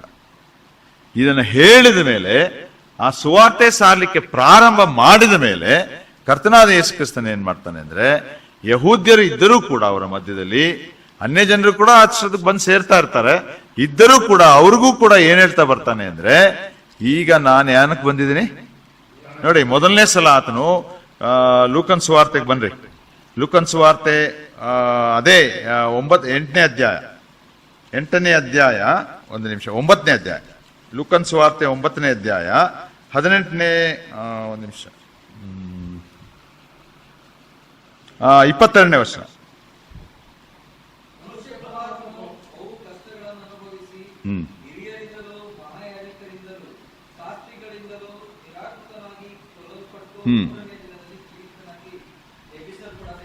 ನೋಡ್ರಿ, ಇದು ದೇವರ ರಾಜ್ಯದ ಸುವಾರ್ತೆ. ಇದು ಸತ್ತು ಉಣಲ್ಪಟ್ಟು ಎಬ್ಬಿಸಲ್ಪಟ್ಟರೆ ಆತನ ಮೇಲೆ ನಂಬಿಕೆ ಇಡುವಂತವರು ಯಾರಾಗ್ತಾರೆ? ದೇವರ ಮಕ್ಕಳಾಗ್ತಾರೆ. ದೇವರ ಮಕ್ಕಳು ಆಗುವಂತವರು ಕ್ರಿಸ್ತನ ಸಭೆ ಆಗ್ತಾರೆ. ಸಭೆ ಅನ್ನುವಂಥದ್ದೇ ದೇವರ ರಾಜ್ಯ. ಅರ್ಥ ಆಯ್ತಲ್ವಾ? ನೋಡ್ರಿ, ಅಲ್ಲಿ ಸಿಂಹಾಸನದ ರಾಜ್ಯ ಅಥವಾ ಪರಲೋಕದ ರಾಜ್ಯ ಎಂಬುದಾಗಿ ಹೇಳುವಾಗ ಕರ್ತನಾದ ಯೇಸು ಕ್ರಿಸ್ತನ ಎರಡನೇ ಬರೋಣ, ಆತನು ಎರಡನೇ ಬರೋಣವನ್ನ ಯಾರಿಗಾಗಿ ಬರುವಂಥದ್ದು? ಇಸ್ರಾಯೇಲರಿಗಾಗಿ, ಸಭೆಗಾಗಲ್ಲ. ಸಭೆಗಾಗಿ ಮಧ್ಯಾಕಾಶಕ್ಕೆ ಬಂದು 1ನೇ ಥೆಸಲೋನಿಕ 4ನೇ ಅಧ್ಯಾಯ 13ನೇ ವರ್ಷದಿಂದ 18ನೇ ವರ್ಷ ನಾವು ನೋಡಿದ್ದೇವೆ. ಸಭೆ ಅಲ್ಲ, ಎರಡನೇ ಬರೋಣದಲ್ಲಿ ಮೊದಲನೇ ಹಂತ. ಮೊದಲನೇ ಬರೋಣ ಆತನ ಮನುಷ್ಯ ಕುಮಾರನಾಗಿ ಬಂದದ್ದು. ಕನ್ಫ್ಯೂಸ್ ಮಾಡ್ಕೋಬೇಡಿ brother. Second coming of Christ ಅಲ್ಲಿ, ಕರ್ತನಾದ ಯೇಸು ಕ್ರಿಸ್ತನ ಎರಡನೇ ಬರೋಣದಲ್ಲಿ 2 ಸ್ಟೇಜ್ ಇದೆ, 2 ಕಾಲಮಾನ ಇದೆ. ಮೊದಲನೇದು ಬರುವಂಥದ್ದೇ ಮಧ್ಯಾಕಾಶಕ್ಕೆ ಸಭೆಗಾಗಿ. ಅವನು ಪೂರ್ತಿಯಾಗಿ ಪ್ರತ್ಯಕ್ಷನಾಗಲ್ಲ, ಆತನ ಮಕ್ಕಳಿಗೆ ಮಾತ್ರ ಆತನ ಕಾಣ್ತಾನಷ್ಟೇ, ಇನ್ಯಾರಿಗೂ ಕಾಣಲ್ಲ. ಅರ್ಥ ಆಯ್ತಲ್ವಾ? ಅದು ಗುಪ್ತವಾಗಿ ನಡೆಯುವಂತ ಕಾರ್ಯ, ಪ್ರಪಂಚದಲ್ಲೂ ಯಾರಿಗೂ ಗೊತ್ತಿಲ್ಲ. ಏಮಂತ ನೀವು ಕಾರ್ ಬಿಟ್ಟು ಹೋಗಿದ್ರೆ ಧೂಳು ಇಟ್ಕೊಂಡು ಇರುತ್ತಲ್ಲೇ, ಯಾರು ಮುಟ್ಟಲ್ಲ ಅದನ್ನ. ಓಕೆ, ಅದು ಮೊದಲನೇದು. ಅನಂತರ 7 ವರ್ಷಗಳ ಅಂತ್ಯದಲ್ಲಿ ಕರ್ತನಾದ ಯೇಸು ಕ್ರಿಸ್ತನ ಎರಡನೇ ಆಗಮನ. ಕರ್ತನಾದ ಯೇಸು ಕ್ರಿಸ್ತನ ಎರಡನೇ ಆಗಮನ ಅವ್ರು ಹೇಳ್ತಾ ಬಂದ್ರು, ಅರ್ಮಗೆದೋನ್ ಯುದ್ಧದ ಕಟ್ಟಕಡೆಯ ದಿನದಲ್ಲಿ ಆತನ ಆಗಮನಿಸ್ತಾನೆ. ಅನಂತರ ಅರ್ಮಗೆದೋನ್ ಯುದ್ಧ ಅಂತ್ಯವಾಗ್ತದೆ. ಅನಂತರ ಆತನು ತನ್ನ ರಾಜ್ಯವನ್ನ ಸ್ಥಾಪಿಸ್ತಾನೆ ಎಂಬುದಾಗಿ. ಸೊ ಆ ರಾಜ್ಯ ಯಾರಿಗೆ? ಮನುಷ್ಯ ಕುಮಾರನಿಗೆ ಸಂಬಂಧಪಟ್ಟದ್ದು. ಮತ್ತಾಯನ ಸುವಾರ್ತೆ 24ನೇ ಅಧ್ಯಾಯಕ್ಕೆ ಬರೋಣ.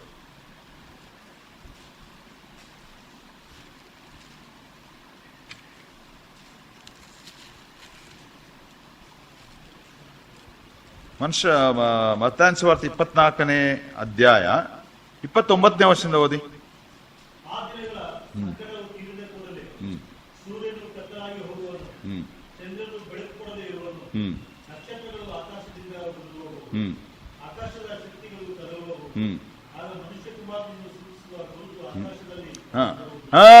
ಆಗ ಮನುಷ್ಯ ಕುಮಾರನನ್ನ ಸೂಚಿಸುವ ಗುರುತು. ಮನುಷ್ಯ ಕುಮಾರನ ಯಾರಿಗೆ ಕೊಡಲ್ಪಟ್ಟಿದ್ದಾನೆ? ಯಾರ ವಿಷಯದಲ್ಲಿದ್ದಾನೆ ಅವನು? ಇಸ್ರಾಯೇಲರ ವಿಷಯದಲ್ಲಿ. ದೇವಕುಮಾರನ ಯಾರ ವಿಷಯದಲ್ಲಿದ್ದಾನೆ? ಸಭೆಯ ವಿಷಯದಲ್ಲಿ. ಇಸ್ರಾಯೇಲರಿಗೆ ರಾಜ್ಯವನ್ನ ಆಳ್ಲಿಕ್ಕೆ ಬರುವಂತವನು ಮನುಷ್ಯ ಕುಮಾರನಾಗಿ. ಇವತ್ತು ಪರಲೋಕದಲ್ಲಿರುವಂತ ಯೇಸು ಕ್ರಿಸ್ತನು ಎರಡೂ ಆಗಿದ್ದಾನೆ, ಮನುಷ್ಯ ಕುಮಾರನೂ ಆಗಿದ್ದಾನೆ, ದೇವಕುಮಾರನೂ ಆಗಿದ್ದಾನೆ. ಆದ್ರೆ ಸಭೆಯ ಸಂಬಂಧಕ್ಕೆ ಬರುವಾಗ ಆತನು ದೇವಕುಮಾರನಾಗಿರ್ತಾನೆ, ಇಸ್ರಾಯೇಲ್ ಸಂಬಂಧಕ್ಕೆ ಬರುವಾಗ ಆತನು ಮನುಷ್ಯ ಕುಮಾರನಾಗಿರ್ತಾನೆ.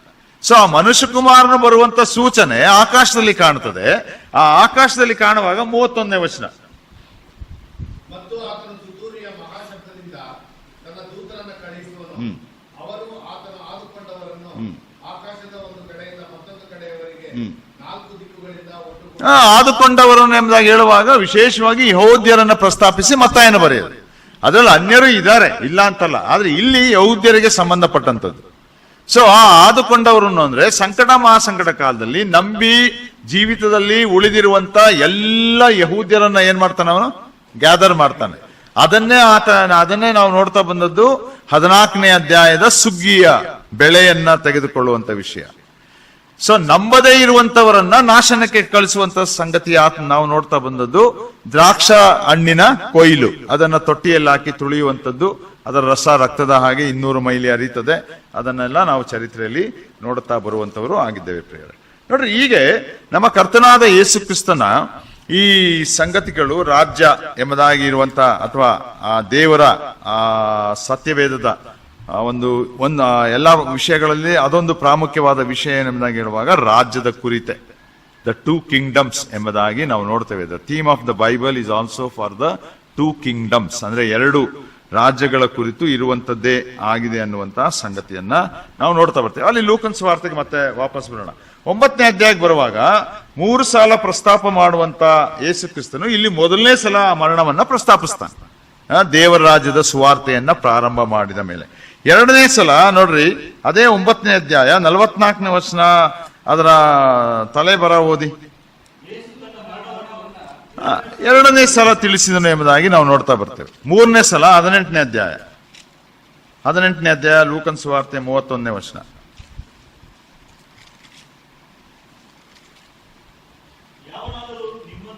ಅಲ್ಲ, ತಲೆ ಬರ ಓದಿ ಸಾಕು.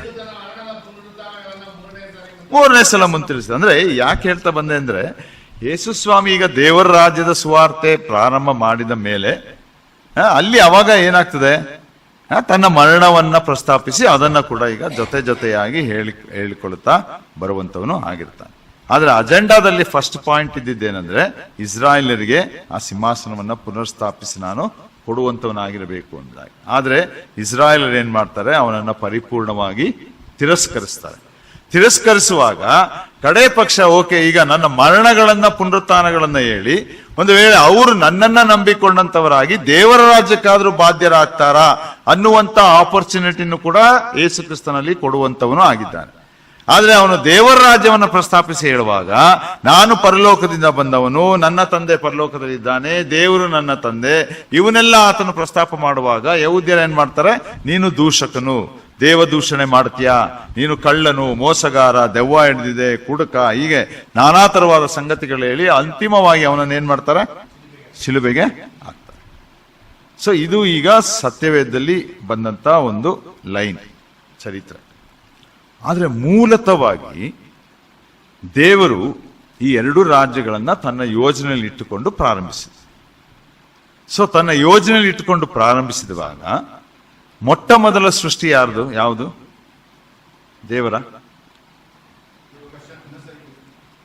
ದೇವರ ಮೊದಲ ಸೃಷ್ಟಿ ಯಾವುದು?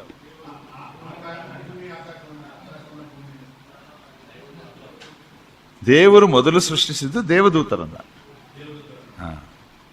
ಭೂಮಿಯನ್ನ ಆಕಾಶವನ್ನ ಉಂಟು ಮಾಡಿದ್ದ, ಅದು ಬಹಳ ಚಂದವಾಗೇ ಇತ್ತು ಅನ್ನಿಸ್ತದೆ. ಆ ಭೂಮಿ ಆಕಾಶ ಉಂಟು ಮಾಡಿ ಅದರೊಳಗೆ ಈ 2 ರಾಜ್ಯಗಳನ್ನ ಇಡಬೇಕು ಅನ್ನುವಂಥದ್ದು ದೇವರ ಉದ್ದೇಶ. ಇದಕ್ಕೆ ನೇರವಾದ ವಾಕ್ಯಗಳು ಸಿಗಲ್ಲ, ಆದ್ರೆ ಸ್ಟಡಿ ಮಾಡಿ ಕೆಲವು ಈ ತರ ಲಿಂಕ್ಸ್ ಎಲ್ಲ ತಗೊಂಡು ದೇವರ ಒಂದು ಯೋಜನೆ, ಆತನ ಒಂದು ಆಶೆ ಚಿತ್ತ ಏನಿತ್ತು ಅನ್ನುವಂತ ಕೆಲವು ಸಂಗತಿಗಳನ್ನ ಈ 2 ರಾಜ್ಯಗಳು ಬರೋದ್ರಿಂದ ತಿಳಿಸ್ಕೊಂಡು ಬರ್ತಾರೆ ಕೆಲವರು ಕಲ್ತಂತವರು, ಬೈಬಲ್ ಸ್ಕಾಲರ್ಸ್ಗಳು, ಅವರು ಇವರು ಎಂಬುದಾಗಿ ಸ್ವಲ್ಪ ಇಂಟ್ರೆಸ್ಟಿಂಗ್ ಸ್ಟಡಿಗಳಾಗಿ ಅವರು ಅದನ್ನ ತಿಳಿಸ್ತಾ ಬರುವಂತ ಸಂಗತಿಗಳನ್ನ ನೋಡ್ತಾರೆ. ದೇವರ ಉದ್ದೇಶ ಏನೆಂಬುದಾಗಿ ಹೇಳುವಾಗ, kingdom of heaven and kingdom of God was in the beginning itself. ಪ್ರಾರಂಭದಲ್ಲೇ ದೇವರ ಯೋಜನೆ, ಪರಲೋಕ ರಾಜ್ಯ ಮತ್ತು ದೇವರ ರಾಜ್ಯ. ಸೊ ಆದಾಮನನ್ನು ಕೂಡ ಸೃಷ್ಟಿ ಮಾಡಿದಾಗ ದೇವರ ಚಿತ್ತವೇನಾಗಿರ್ಬೋದು ಹೇಳಿ?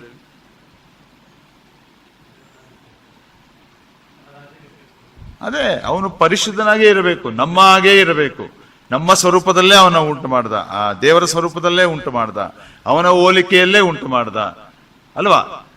ಅವನ ಆತ್ಮವನ್ನೇ ಊದಿದ, ಅವನ ಹಾಗೇ ಇರಬೇಕು, ಅವನು ಪಾಪ ಮಾಡಬಾರ್ದು, ಗಂಡ ಹೆಂಡತಿ ಭೂಮಿ ಆಳಬೇಕು, ಒಡೆತನ ಮಾಡಬೇಕು, ರಾಜ್ಯ ಮಾಡಬೇಕು, ಎಲ್ಲರನ್ನು ಪಾಲಿಸ್ಕೊಂಡು ಹೋಗ್ಬೇಕು, ಇದು ದೇವರ ಆಶೆ.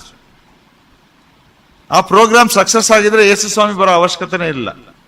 ಒಂದು ವೇಳೆ ಆ ರೀತಿಯಾಗಿ ದೇವರ ಆಶೆ ಇದ್ದಂತ ಈ ಮನುಷ್ಯನನ್ನ ಸೃಷ್ಟಿ ಮಾಡಲಿಕ್ಕಿಂತ ಮೊದಲೇ ಇದ್ದಂತ ಯೋಜನೆ ಈ ಎರಡೂ ರಾಜ್ಯಗಳನ್ನ ಅವನೇನ್ ಮಾಡ್ತಾನೆ ಅಂದ್ರೆ ಲೂಸಿಫರನ ಕೈಗೆ ಕೊಟ್ಟಿರ್ತಾನೆ.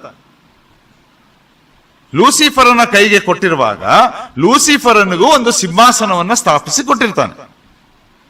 ದೇವರು ಲೂಸಿಫರನಿಗೆ ಎಲ್ಲಾ ದೂತರಲ್ಲಿ ಮುಖ್ಯ ದೂತನನ್ನಾಗಿ ಮಾಡಿರ್ತಾನೆ.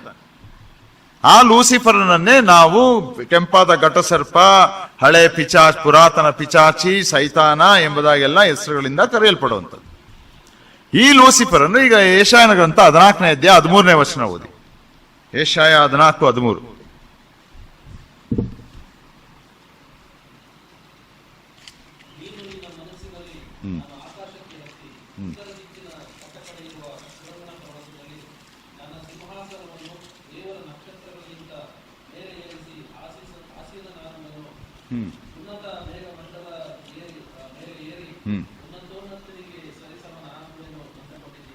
ಸಾಕು ನೋಡಿ.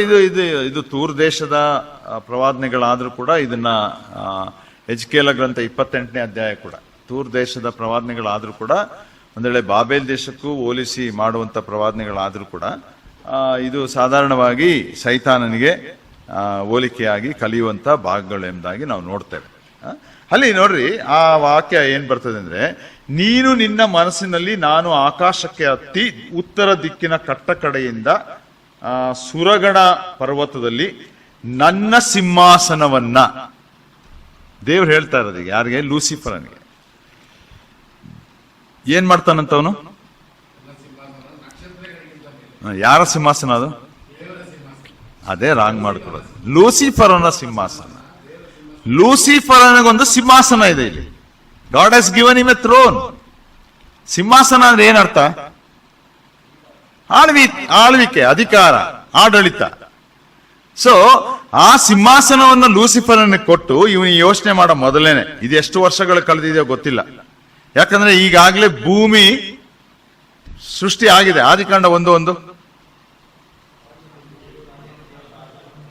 ಜೋರಾಗಿ ಆದಿಯಲ್ಲಿ ದೇವರು ಭೂಮಿಯನ್ನು ಉಂಟು ಮಾಡಿದ್ದ. ಅಲ್ಲಿಗೆ ಮಾಡಿದಾನ. ಅದು ಎಷ್ಟು ವರ್ಷದ ಹಿಂದೆ ಮಾಡಿದಾನೋ ಏನಿದೆ ಅದು ಗೊತ್ತಿಲ್ಲ. ಆ ಆಕಾಶ ಭೂಮಿಯನ್ನ ಉಂಟು ಮಾಡಿದ್ದ. ಆ ಆಕಾಶ ಭೂಮಿ ಬಹಳ ಸುಂದರವಾಗಿತ್ತು. ಅಲ್ಲಿ ಲೂಸಿಫರನ್ನ ಸೃಷ್ಟಿಸಿದ. ಅನಂತರ ಅವನಿಗೂ ಒಂದು ಸಿಂಹಾಸನ ಕೊಟ್ಟ. ದೇವರ ಯೋಜನೆ ಪ್ರಕಾರ, ಒಂದು ವೇಳೆ ಅಧ್ಯಯನಗಳ ಪ್ರಕಾರ, ಈ Kingdom of God, kingdom of haven ಅನ್ನುವಂಥದ್ದು ಆ ಲೂಸಿಫರನ ವಶಕ್ಕೆ ಕೊಡಬೇಕು. ಕೊಟ್ಬಿಟ್ಟು ಅನಂತರ ಅವನ ಮುಖಾಂತರ ಜನಸಂಖ್ಯೆಯನ್ನು ಅಥವಾ ಜನಾಂಗವನ್ನು, ಅದ್ಯಾವುದು ದೇವ್ರ ಪ್ರೋಗ್ರಾಮ್ ಇದೆಯೋ ಅದನ್ನು ಉತ್ಪತ್ತಿ ಮಾಡಿ ಅದನ್ನ ಸಮಾಧಾನವಾಗಿ ನಡ್ಸ್ಕೊಂಡು ಹೋಗಬೇಕು ಅನ್ನುವಂಥದ್ದೇ ದೇವರ ಉದ್ದೇಶ.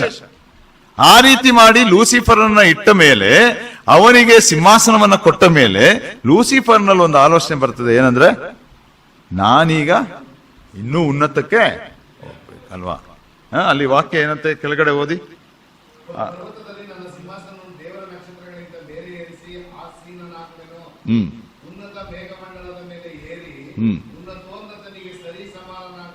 ಅಂದುಕೊಂಡಿಯಲ್ಲ ನೋಡ್ರಿ. ಅಲ್ಲಿ ಕೆಲವು ನೀವು ಅದನ್ನ ಅಧ್ಯಯನ ಮಾಡುವಾಗ ಓದಿ, ವಾಕ್ಯಗಳಲ್ಲಿ ಓದ್ತಾ ಬರುವಾಗ, ಎಜ್ಕೇಲ ಗ್ರಂಥ 28ನೇ ಅಧ್ಯಾಯ ಕೂಡ, ಅಲ್ಲಿ ಕೂಡ ಒಂದೊಂದು ವಾಕ್ಯವನ್ನ ಓದ್ತಾ ಬರುವಾಗ ಸೈತಾನನ ಆ ಪ್ರೈಡ್, ಎಮ್ಮೆ, ನಾನು ನಾನು ನಾನು ನನ್ನದು ಅನ್ನುವಂಥ ಪದ ಅನೇಕ ಸಲ ಬರ್ತದೆ. ಸೊ ದೇವರನ್ನ ತಿರಸ್ಕರಿಸ್ತಾನೆ, ದೇವರನ್ನ ಕಮ್ಮಿಯಾಗಿ ಕಾಣ್ತಾನೆ, ನಾನು ನನ್ನದು ಅನ್ನುವಂಥ ಸಂಗತಿಗಳನ್ನ ಹೇಳ್ಕೊಂಡು ಬರುವಂತವನಾಗಿರ್ತಾನೆ. ದೇವರು ಅವನಿಗೆ ಒಳ್ಳೆ ಒಂದು ಸ್ಥಾನಮಾನ ಕೊಟ್ಟಿದ್ದ. ನೋಡ್ರಿ, ಎಜ್ಕೇಲ ಗ್ರಂಥ 28ನೇ ಅಧ್ಯಾಯಕ್ಕೆ ಬರೋಣ. ಎಜ್ಕೇಲ 28.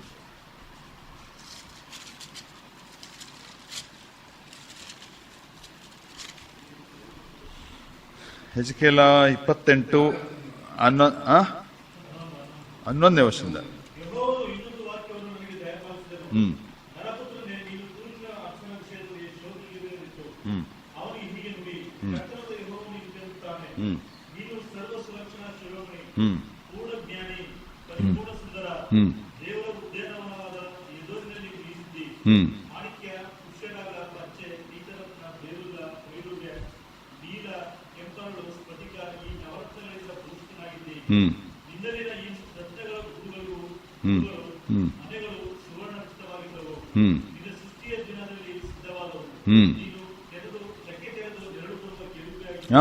ನೀನು ರೆಕ್ಕೆ ತೆರೆದು ನೆರಳು ಕೊಡುವ ಕೆರೂಬಿ, ನವರತ್ನಗಳ ಉಳ್ಳಂತವನು. ಯಾರಾದ್ರೂ ಅಪ್ಪಿತಪ್ಪಿ ನವರತ್ನ ಉಳ್ಳ ರಿಂಗ್ ಹಾಕಳಕ್ ಹೋಗ್ಬೇಡಿ. ಅದೃಷ್ಟ ಕುಲಾಯಿಸ್ತದೆ, ಅದು ಸಿಗ್ತದೆ, ಇದು ಬರ್ತದೆ. ಅದು ಯಾರಿಗೆ ಸಂಬಂಧಪಟ್ಟದ್ದು ನವರತ್ನ? ಸೈತಾನನ್ಗೆ. ಅವಂದು ಅಂಬಾಸಿಡರ್ಸ್ ಹಾಕ್ಬಿಡ್ತೀರಾ ಆಮೇಲೆ ನೀವೆಲ್ಲ. ಹಾಗಾಗಿ ನೋಡ್ರಿ, ಅಲ್ಲಿ ಏನ್ ಹೇಳ್ತಾನೆ, ನೀನು ರೆಕ್ಕೆ ತೆರೆದು ನೆರಳು ಕೊಡುವ ಕೆರೂಬಿ ಆಗಿದ್ದಿ. They are the custodians of the holiness of God ಎಂಬುದಾಗಿ ತಿಳ್ಕೊಳ್ತೇವೆ.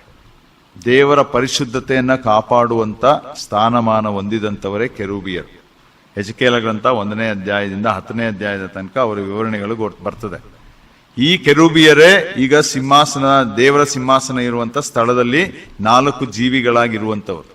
ಅದರಲ್ಲಿ ಮುಖ್ಯಸ್ಥನಾಗಿ ಮಾಡಲ್ಪಟ್ಟವನೇ ಈ ಲೂಸಿಫರ. ಕೆರೂಬಿಗಳಲ್ಲಿ ಕೆರೂಬಿಯಾಗಿ, ಮೊದಲನೇ ಕೆರೂಬಿಯಾಗಿ ಇಟ್ಟಂತವನೇ ಈ ಲೂಸಿಫರ. ಇಷ್ಟೆಲ್ಲ ಒಳ್ಳೆ ಸ್ಥಾನಮಾನಗಳು ಕೊಟ್ಟರೂ ಕೂಡ ಅವನ ಅತಿ ಆಶೆಯಿಂದ ಈಗ ಏನಾಗ್ತದೆ ಅಂದ್ರೆ, ಆ Kingdom of God, kingdom of haven ಕೊಡಬೇಕು ಅನ್ನಿದ್ದಂತ ಕಾರ್ಯಕ್ರಮವನ್ನ ದೇವರು ಸ್ಥಗಿತಗೊಳಿಸ್ತಾನೆ. ಸ್ಥಗಿತಗೊಳಿಸುವಾಗಲೇ ಮತ್ತೆ ಆದಿಕಾಂಡ 1:1 ಓದಿ.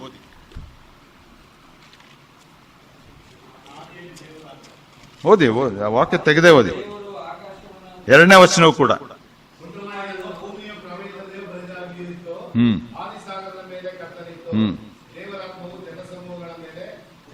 ನೋಡ್ರಿ, ಇಲ್ಲಿ 1ನೇ ವಚನದಿಂದ 2ನೇ ವಚನದ ಮಧ್ಯದಲ್ಲಿ ಈ ಒಂದು ದುರ್ಘಟನೆ ನಡೀತದೆ. 1ನೇ ವಚನದಲ್ಲಿ ಭೂಮಿ ಆಕಾಶ ಉಂಟು ಮಾಡಿ ಬಹಳ ಸೊಗಸಾಗಿದ್ದಿರಬಹುದು, ಅದನ್ನ ಚೆನ್ನಾಗಿತ್ತು, ಲೂಸಿಫರ್ನ ಕೈಯಲ್ಲೂ ಇತ್ತು, ಅವನಿಗೆ ಕಿಂಗ್ಡಮ್ ಆಫ್ ಗಾಡ್ ಕೊಟ್ಟಿದ್ದ, ಕಿಂಗ್ಡಮ್ ಆಫ್ ಹೆವನ್ ಕೊಟ್ಟಿದ್ದ, ಎಲ್ಲ ನಡೀತಾ ಇತ್ತು. ಆದ್ರೆ ಅದರ ಮಧ್ಯದಲ್ಲಿ ಲೂಸಿಫರ್ನ ಆಶೆ ಪಡುವಾಗ ದೇವರು ಏನ್ ಮಾಡ್ತಾನೆ ಅಂದ್ರೆ, ಆ ಭೂಮಿಯ ಕಾರ್ಯಕ್ರಮವನ್ನ ಅಲ್ಲಿಗೆ ಒಂದು ವೇಳೆ ಸ್ಥಗಿತಗೊಳಿಸ್ತಾನೆ.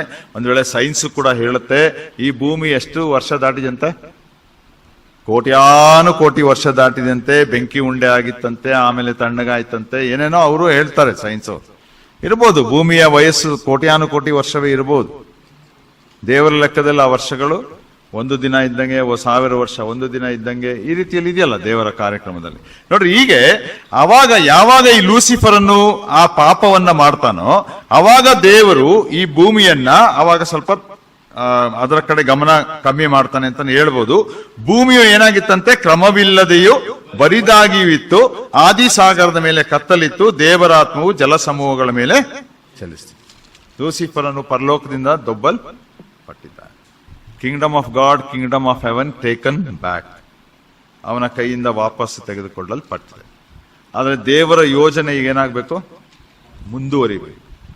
ಮುಂದುವರಿಯಬೇಕು ಎಂಬುದಾಗಿ ಹೇಳುವಾಗ ದೇವರು ಮತ್ತೆ ತನಗೆ ಸೂಕ್ತವಾದಂತ ಸೃಷ್ಟಿಗಳನ್ನ ಉಂಟು ಮಾಡಬೇಕು. ಅವಾಗ ಸೂಕ್ತವಾದ ಸೃಷ್ಟಿಗಳನ್ನು ಉಂಟು ಮಾಡುವುದರಲ್ಲಿ man is the crown of creation. ಕೇಳಿದಿರಲ್ವಾ? ಎಲ್ಲಾ ಸೃಷ್ಟಿಗಳಲ್ಲಿ ಮನುಷ್ಯನ ಏನಾಗಿದ್ದಾನೆ ಅಲ್ವಾ, ಶ್ರೇಷ್ಠ ಕಿರೀಟ ಇದ್ದಂಗೆ. ಯಾಕಂದ್ರೆ ಬೇರೆ ಸೃಷ್ಟಿಗಳ ಕ್ರಮವೇ ಬೇರೆ, ಮನುಷ್ಯನ ಸೃಷ್ಟಿಸಿದಂತ ಕ್ರಮವೇ ಬೇರೆ. ಸೊ ದೇವರೇನ್ ಮಾಡ್ತಾನೆ ಅಂದ್ರೆ, ನಾನು ಮತ್ತೆ ಈ Kingdom of haven, Kingdom of god ಕೊಡಬೇಕಾದ್ರೆ ಒಬ್ಬನ ಕೈಗೆ, ನಾನು ಮಾಡಿದಂತ ಸೃಷ್ಟಿ ಹೇಗಿರ್ಬೇಕು, ಅಟ್ಲೀಸ್ಟ್ ನನ್ನ ಹಾಗೆ ಇರಬೇಕು, ನನ್ನ ಸ್ವರೂಪ ಇರಬೇಕು. ಆ ಸ್ವರೂಪ ಮತ್ತು ಹೋಲಿಕೆ ಅದಂದ್ರೆ ಅದು ಮನುಷ್ಯನ ಚಿತ್ತ, ದೇವರ ಚಿತ್ತದಂತೆ ಅದನ್ನ ಮಕ್ಕಳಿಗೆ ನಮ್ಮ ಮ್ಯಾಥ್ಯೂ ಕೊಡೋರು ಅವರು ಕಲಿಸ್ತಾ ಬಂದ್ರು ಚೆನ್ನಾಗಿ. ಆ 3 ಕಾರಣಗಳನ್ನ ಅಲ್ಲಿ ಹೇಳ್ತಾ ಬಂದ್ರು. ಹೀಗೆ ಆ ದೇವರನ್ನು ಅಂಗೀಕರಿಸುವಂತ ಮನಸ್ಸು, ಈಗ ಇದೆಲ್ಲ ಇದ್ದದ್ದಾಗಿರುವಂತ ಆ ಒಂದು ಮನಸ್ಸಿನಲ್ಲಿ ಯೋಜನೆಗಳನ್ನು ಇಟ್ಟುಕೊಂಡು ಸೃಷ್ಟಿಸಲ್ಪಟ್ಟವನೇ ಆದಾಮ. ಸೊ ಆದಾಮನಿಗೆ ಆ ಕಿಂಗ್ಡಮ್ ಆಫ್ ಹೆವನ್ ಮತ್ತೆ ಕಿಂಗ್ಡಮ್ ಆಫ್ ಗಾಡ್ ಅವನ ವಶಕ್ಕೆ ಕೊಡಲ್ಪಡ್ತದೆ. ಸೊ ಆದಾಮನ ಮುಖಾಂತರ ಉತ್ಪತ್ತಿಯಾಗುವಂತ ಎಲ್ಲಾ ಸಂತತಿ ಆತನ ಹಾಗೆ ಇರಬೇಕು ಎಂಬುದಾಗಿ ಯೋಜಿಸಿದಂತ ದೇವರೇ ಆದಾಮನಿಗೆ ಏನ್ ಮಾಡ್ತಾನೆ ಅಂದ್ರೆ, ಆ 2 ರಾಜ್ಯಗಳನ್ನ ಕೊಡುವಾಗ ಅವನಿಗೆ ಕಿಂಗ್ಡಮ್ ಆಫ್ ಹೆವನ್ ಬಗ್ಗೆ, ಅಂದ್ರೆ ಈ ಭೂಲೋಕದ ರಾಜ್ಯದ ಬಗ್ಗೆ ಆತನು ಹೇಳ್ತಾ ಬರ್ತಾನೆ. 2ನೇ ಅಧ್ಯಾಯ, ಆದಿಕಾಂಡ 2ನೇ ಅಧ್ಯಾಯ, 1ನೇ ಅಧ್ಯಾಯ 26ನೇ ವಚನ ಓದಿ. 26ರಿಂದ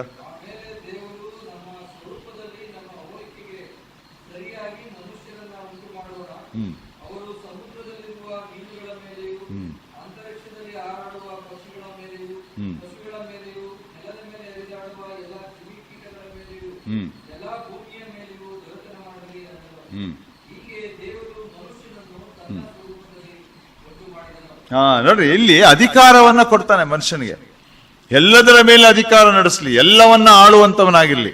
ನಾವು ಇದನ್ನ ಕೆಲವು ಫೇಮಸ್ ಕಾಮೆಂಟೇಟರ್ಸ್ಗಳ ಕಾಮೆಂಟ್ರಿ ತೆಗೆದು ನೋಡುವಾಗ ಅದರಲ್ಲಿ ಗೊತ್ತಾಗ್ತದೆ, this is the plan of god for his Kingdom ಎಂಬುದಾಗಿ. ಅವರಲ್ಲಿ ಆ ಥರ ಅದನ್ನ ವಿವರಣೆ ಕೊಡ್ತಾರೆ, ವ್ಯಾಖ್ಯಾನಿಸ್ತಾರೆ.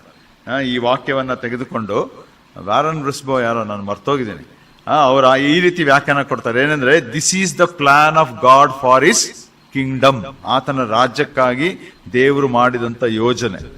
ಸೊ ಇಂಥ ವಾಕ್ಯಗಳನ್ನೇ ತೆಗೆದುಕೊಂಡು ದೇವರ ರಾಜ್ಯ, ಪರಲೋಕ ರಾಜ್ಯ ಹೀಗೆ ಯಾವ ತರ ಮೂವ್ ಆಯ್ತು ಅಂತೇಳಿ ಹೇಳ್ಕೊಂತ ಬರುವಂತ ಸಂಗತಿಗಳು. ಆದ್ರೆ ಇಲ್ಲಿ ದೇವರು ಆದಾಮನಿಗೆ ಈ ಭೂಮಿಯನ್ನು ಕೂಡ ನೀನು ಆಳುವಂತವನಾಗಿರು, ದೇವರ ರಾಜ್ಯದ ವಿಷಯದಲ್ಲಿ ಪಾಪವಿಲ್ಲದೆ ನಿಷ್ಪಾಪ ಉಳ್ಳವನಾಗಿ ನಿನ್ನ ಸಂತತಿಯನ್ನ ಅಭಿವೃದ್ಧಿಪಡಿಸ್ತಾ, ಮುಂದೆ ನಾವು ಓದ್ತೇವೆ 27, 28ನೇ ವಚನ ಓದುವಾಗ, ನೀನು ಉತ್ಪತ್ತಿ ಆಗಬೇಕು, ಮಕ್ಕಳನ್ನ ಇರಬೇಕು, ಮಕ್ಕಳಾಗಬೇಕು, ಭೂಮಿಯಲ್ಲೆಲ್ಲ ಅಭಿವೃದ್ಧಿ ಆಗಬೇಕು ಎಂಬುದಾಗಿ ದೇವರ ಆಶೆ. ಆದ್ರೆ ಆ ಆಶೆ ಏನ್ ಮಾಡ್ತಾನೆ, ಲೂಸಿಫರವನ್ನ ಆಳುಗೆಡುವಿದಂತೆನೆ ಆದಾಮನು ಕೂಡ ಆಳುಗೆಡುತ್ತಾನೆ ಅಲ್ವಾ? ಆ ಆಳುಗೆಡಲಿಕ್ಕೆ ಕಾರಣ ಏನು?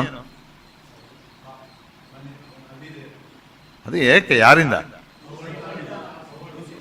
ಲೂಸಿಫರ್ನಿಂದ. ಈಗ ಲೂಸಿಫರ್ ಅನ್ನೊಂದು ಅಜೆಂಡಾ ಶುರು ಆಗುತ್ತೆ, ಪ್ರೋಗ್ರಾಮ್ ಶುರು ಆಗುತ್ತೆ. ಏನ್ ಪ್ರೋಗ್ರಾಮ್ ಅಂದ್ರೆ, ಈ Kingdom of God, kingdom of haven, ಅಯ್ಯೋ ಅದು ಎಷ್ಟು ಚೆನ್ನಾಗಿತ್ತು, ಎಷ್ಟು ಅದ್ಭುತವಾಗಿತ್ತು, ಎಷ್ಟು ಚಂದಾಗಿದ್ದೆ, ಎಷ್ಟು ಮಜದಲ್ಲಿದ್ದೆ, ಎಲ್ಲ ನಾನೇ ಆಳ್ಬೋದಿತ್ತು, ಎಲ್ಲ ನಾನೇ ನೋಡ್ಕೋಬೋದಿತ್ತು. ಈಗ ಅದು ನನ್ನಿಂದ ಕಿತ್ಕೊಳ್ಳಲ್ಪಟ್ಟಿದೆ, ಆದ್ರೆ ನಾನೇನ್ ಮಾಡ್ಬೇಕು, ಅದನ್ನ ಮತ್ತೆ ವಾಪಸ್. This is the reason Satan start attacking God from the beginning. ಸೈತಾನನು ದೇವರನ್ನ ವಿರೋಧಿಸ್ಲಿಕ್ಕೆ, ಆಕ್ರಮಣ ಮಾಡಲಿಕ್ಕೆ ಆದಿಯಿಂದಲೇ ಶುರು ಮಾಡ್ತಾನೆ. ಸೊ ದೇವರು ಸೃಷ್ಟಿಸಿದ್ದ ಅಂತೇಳಿ ಅವನ ಹತ್ರ ಹೋಗ್ತಾನೆ. ಈಗ ಅಲ್ಲೋಗ್ಬಿಟ್ಟು ಅಲ್ಲಿ ವಿಷ ಬೀಜವನ್ನ ಬಿತ್ತುತ್ತಾನೆ, ಅವಳನ್ನ ಇಟ್ಕೊಳ್ತಾನೆ. ಅದಕ್ಕೆ ನಾನಾ ಕಾರಣಗಳು ನಮಗೆಲ್ಲ ಗೊತ್ತು, ಬಲಹೀನಳು, ಅದು ಇದು ಎಲ್ಲ ನಾವು ಹೇಳ್ತೇವೆ ಬೋಧನೆಗಳಲ್ಲಿ, ವಾಕ್ಯಗಳಲ್ಲಿ ಕಲಿಸುವಾಗ. ಆಮೇಲೆ ಅವಳು ಅವಿಧೇಯಳಾದಳು, ಪಾಪ ಬಂತು, ಪಾಪ ಪ್ರವೇಶಿಸಿತು. ಈಗ ಇಲ್ಲಿ ಈ ಕಾರ್ಯ ಆಗುವಾಗ, ಆದಾಮನು ಅವಳು ಮತ್ತೆ ಪಾಪಕ್ಕೆ ಬೀಳುವಾಗ ಏನಾಗ್ತದೆ ಅಂದ್ರೆ, ದೇವರ ರಾಜ್ಯ ಏನ್ ಹೇಳ್ತದೆ, ಆತ್ಮಿಕವಾದ ಮಕ್ಕಳು ಇರಬೇಕು. ಆದ್ರೆ ಎರಡನೇ ಸಲವೂ ಕೂಡ ಆದಾಮನು ಪಾಪ ಮಾಡಿದಾಗ ಅವನ ಆತ್ಮಿಕ ಮಗ ಆಗ್ಲಿಕ್ಕೆ ಸಾಧ್ಯವಿಲ್ಲ.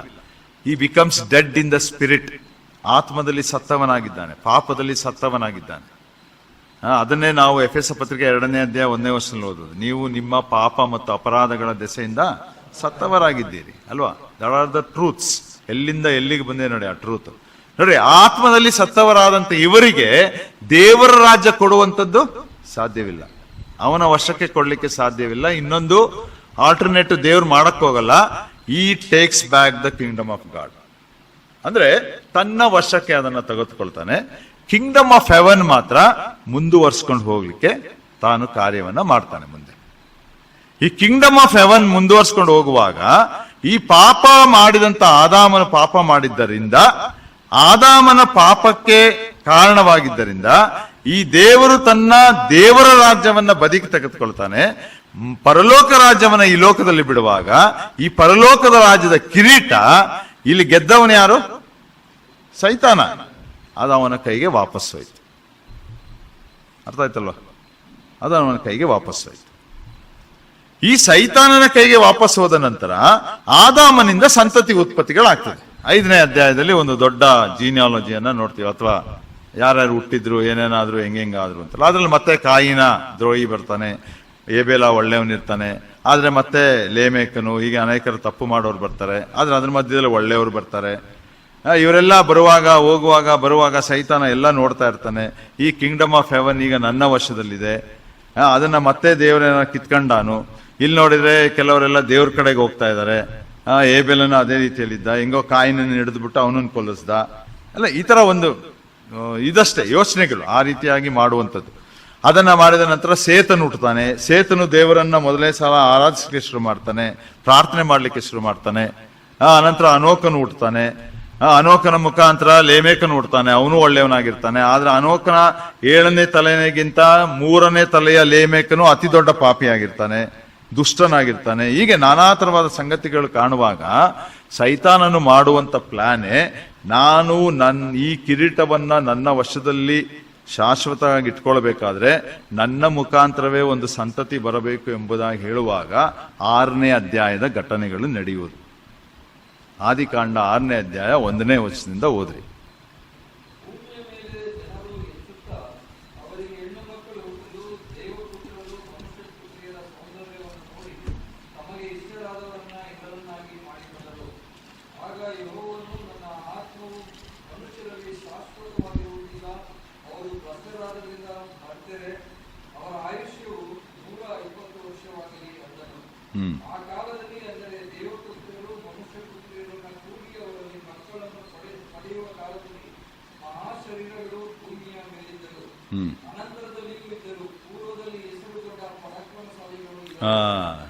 ನೋಡ್ರಿ, ಇದು ಸಾಮಾನ್ಯ ಮನುಷ್ಯರಿಗಿಂತ ಇಲ್ಲಿ ಆದಂತ ಉತ್ಪತ್ತಿಯಾದ ಮನುಷ್ಯರ ನಡುವೆ ಬಹಳ ವ್ಯತ್ಯಾಸವಿದೆ.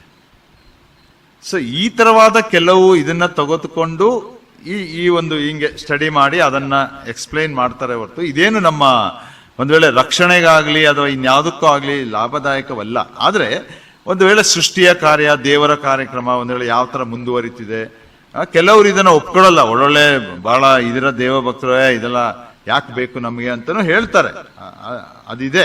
ಆದ್ರೆ ದೇವರ ರಾಜ್ಯ ಪರಲೋಕ ರಾಜ್ಯ ಏನು ಅಂತ ತಿಳ್ಕೊಳ್ಳಕ್ಕೆ ಕೆಲವರು ಆತರ ಸ್ಟಡಿ ಮಾಡಿ ತಿಳಿಸಿರುವಾಗ ಇದೆ. ನಾನು ಕೂಡ ಕೆಲವು ಬೇರೆಯವ್ರು ಮಾಡಿದ್ದನ್ನೇ ಓದಿ ತಿಳ್ಕೊಂಡು ಅದನ್ನ ನೋಟ್ಸ್ ಮಾಡಿ ನಿಮಗೆ ಹೇಳ್ತಾ ಇರೋದಷ್ಟೇ. ನಮ್ದೇನು ಸ್ವಂತದ್ದಲ್ಲ ಅದು, ಯಾಕಂದ್ರೆ ಅಷ್ಟು ಡೀಪ್ ನಾಲೆಡ್ಜ್ ಎಲ್ಲ ನಮ್ಗಿಲ್ಲ. ಹೇಗೋ ದೇವರ ಆತ್ಮನು ಈ ತರ ಮುಖಾಂತರವು ನಡೆಸುವಂತದ್ದನ್ನ ನಾವು ನೋಡ್ತೇವೆ. ಹೇಗೂ ಇರ್ಲಿ, ಅದನ್ನ ನೋಡುವಾಗ ನೋಡ್ರಿ, ಇಲ್ಲಿ ದೇವಪುತ್ರರು ಅನ್ನುವಂತ ವಿಷಯದಲ್ಲಿ ಅನೇಕ ಇದುಂಟು, ತರ್ಕಗಳುಂಟು. ದೇವದೂತರು ಅಂತ ಕೆಲವರು ಹೇಳ್ತಾರೆ, ದೇವದೂತರಲ್ಲ ಅಂತಾರೆ, ಮನುಷ್ಯ ಪುತ್ರಿಯರು ಅಂತಾರೆ, ಸೇತನ ಮಕ್ಕಳು ಒಳ್ಳೆಯವರು, ಆಮೇಲೆ ಕಾಯಿನನ ಮಕ್ಕಳು ಕೆಟ್ಟವರು, ಈಗ ನಾನಾ ತರವಾದ ಸಂಗತಿಗಳು, ಅವರಿಬ್ರು ಮಿಕ್ಸ್ ಆದ್ರು ಅಂತಾರೆ. ಆದ್ರೆ ಇಲ್ಲಿ ಕೆಲವರು ಇದನ್ನ ಹೇಳುವಂತ ಸಂಗತಿ ಏನಂದ್ರೆ, ಇದು ಲೂಸಿಫರನ ಜೊತೆಯಲ್ಲಿ ದೊಬ್ಬಲ್ಪಡುವಾಗ ಅನೇಕರು ಅವನ ಅನುಯಾಯಿಗಳು ಅವನ ಜೊತೆಯಲ್ಲಿ ದೊಬ್ಬಲ್ಪಡ್ತಾರೆ, ಅವನ ದೂತರುಗಳು. ಆ ದೂತರುಗಳನ್ನ Satan is mighty but not almighty. ಸೈತಾನನು ಶಕ್ತನೇ, ಆದ್ರೆ ಸರ್ವಶಕ್ತನಲ್ಲ. ಸೈತಾನನು ಕೂಡ ಕೆಲವು ಅದ್ಭುತಗಳನ್ನು ಮಾಡ್ತಾನೆ. ಈಗ ಅನೇಕ ಸಂಗತಿಗಳನ್ನ ನಾವು ನೋಡ್ತೇವೆ. ಸೊ ಆ ರೀತಿ ಮಾಡಿದಂತ ಸೈತಾನನು ಒಂದು ವೇಳೆ ದೇವದೂತರಿಗೆ ಮನುಷ್ಯರ ಅಭ್ಯಾಸಗಳನ್ನು ಅಥವಾ ಮನುಷ್ಯರ ಮನಸ್ಸನ್ನು ಅಥವಾ ಮನುಷ್ಯರಲ್ಲಿರುವಂತ ಶಕ್ತಿಗಳನ್ನು ದಯಪಾಲಿಸಿ ಈ ಪುತ್ರಿಯರೊಂದಿಗೆ ಸೇರಿ ಇಜ್ಜೋಡಾಗಿ ಹುಟ್ಟುವಂತ ಮಕ್ಕಳೇ ಅದೆರಡು ಬೆರೆತಾಗ, ಇದರಲ್ಲಿ ಇನ್ನೊಂದೇನೋ ಒಂದು ದೊಡ್ಡ ಸ್ಟಡಿ ಇದೆ, ಅದು ಹಿಂದುತ್ವ ಎಲ್ಲ ತಗೊಂಡು ಏನೇನೋ ಕಥೆ ಹೇಳ್ತಾರೆ, ಅದೆಲ್ಲ ನಮಗ್ ಬೇಡ. ಹೇಗೂ ಇರ್ಲಿ, ಅದನ್ನ ನೋಡ್ತಾ ಹೋಗುವಾಗ ಅಲ್ಲಿ ಅವರಿಗೆ ಜನಿಸಿದಂತ ಮಕ್ಕಳ ಶರೀರಗಳೇನಂತೆ ಮಹಾ ಶರೀರಿಗಳು. ಇಟ್ ಇಸ್ ಎಂಟೈರ್ ಫಿಲಿಮ್ಸ್, ಇದು ಎಂಟೈರ್ಲಿ ಡಿಫ್ರೆಂಟ್ ಥಿಂಗ್ಸ್. ಇದನ್ನ ನೋಡುವಾಗ ದೇವರು ಏನ್ ಮಾಡ್ತಾನಂತೆ, ವಾಕ್ಯ ನೋಡಿ, 6ನೇ ವಚನ ಓದಿ, 6ನೇ ವಚನ ಓದಿ. ನೊಂದುಕೊಂಡನು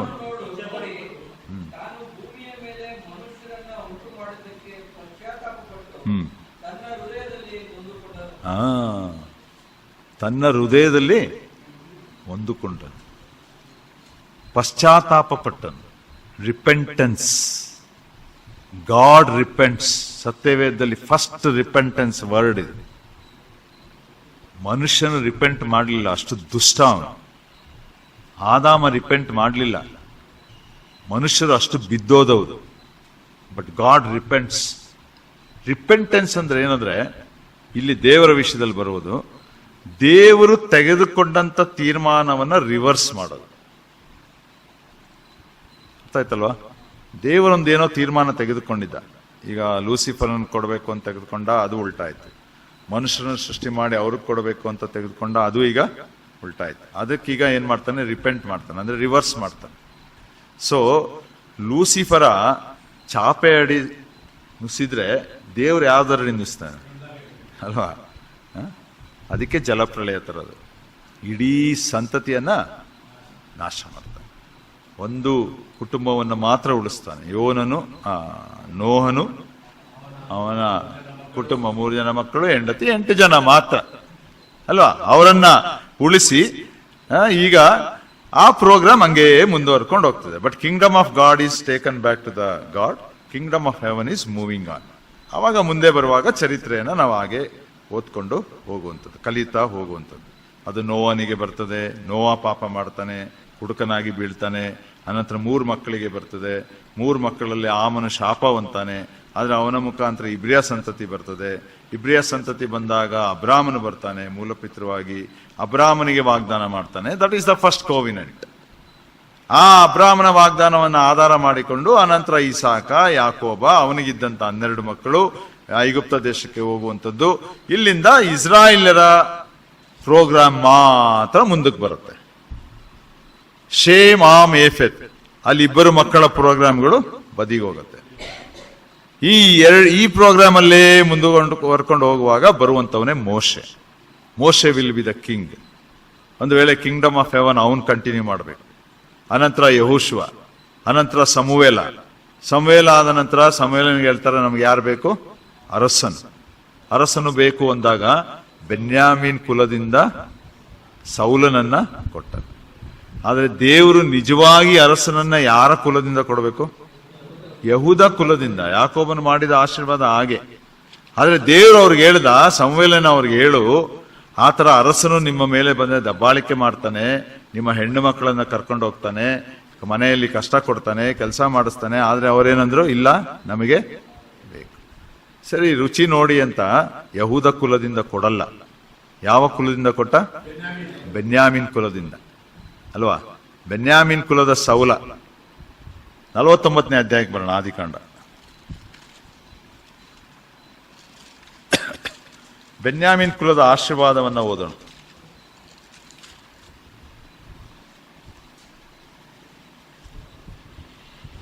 ಇಪ್ಪತ್ತೇಳನೇ ವಚನ.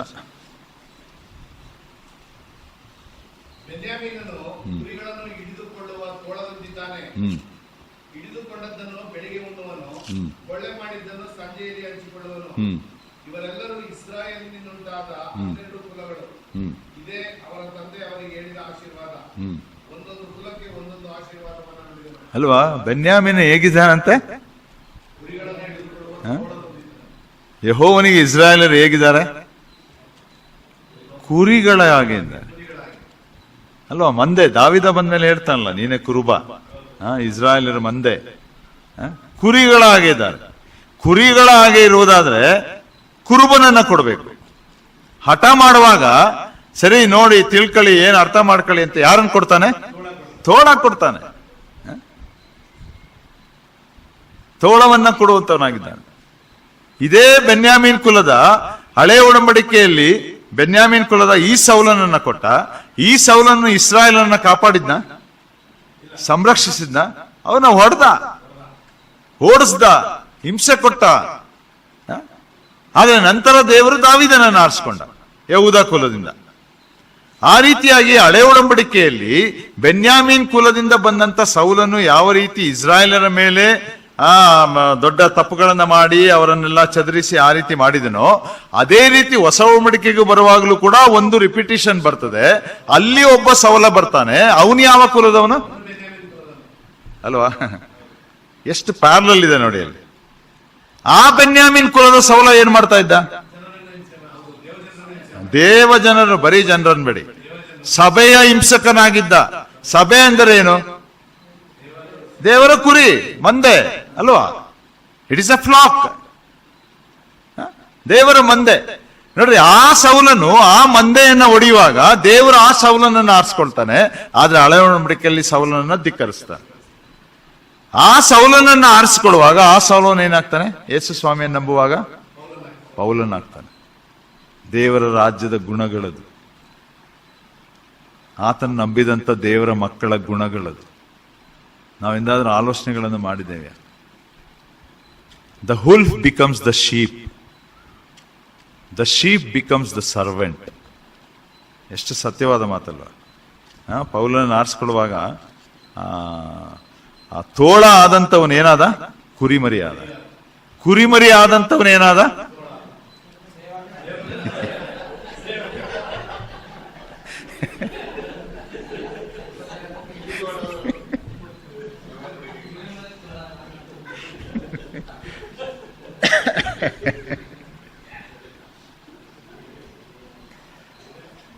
ನನಗೆ ಫುಲ್ಲು ಡೌಟ್ ಆಗ್ತಿದೆ, ಏನು ಅರ್ಥ ಮಾಡ್ಕೊಂಡಿದ್ದೀರ ಬಿಟ್ಟಿದ್ದೀರ ಅಂತ.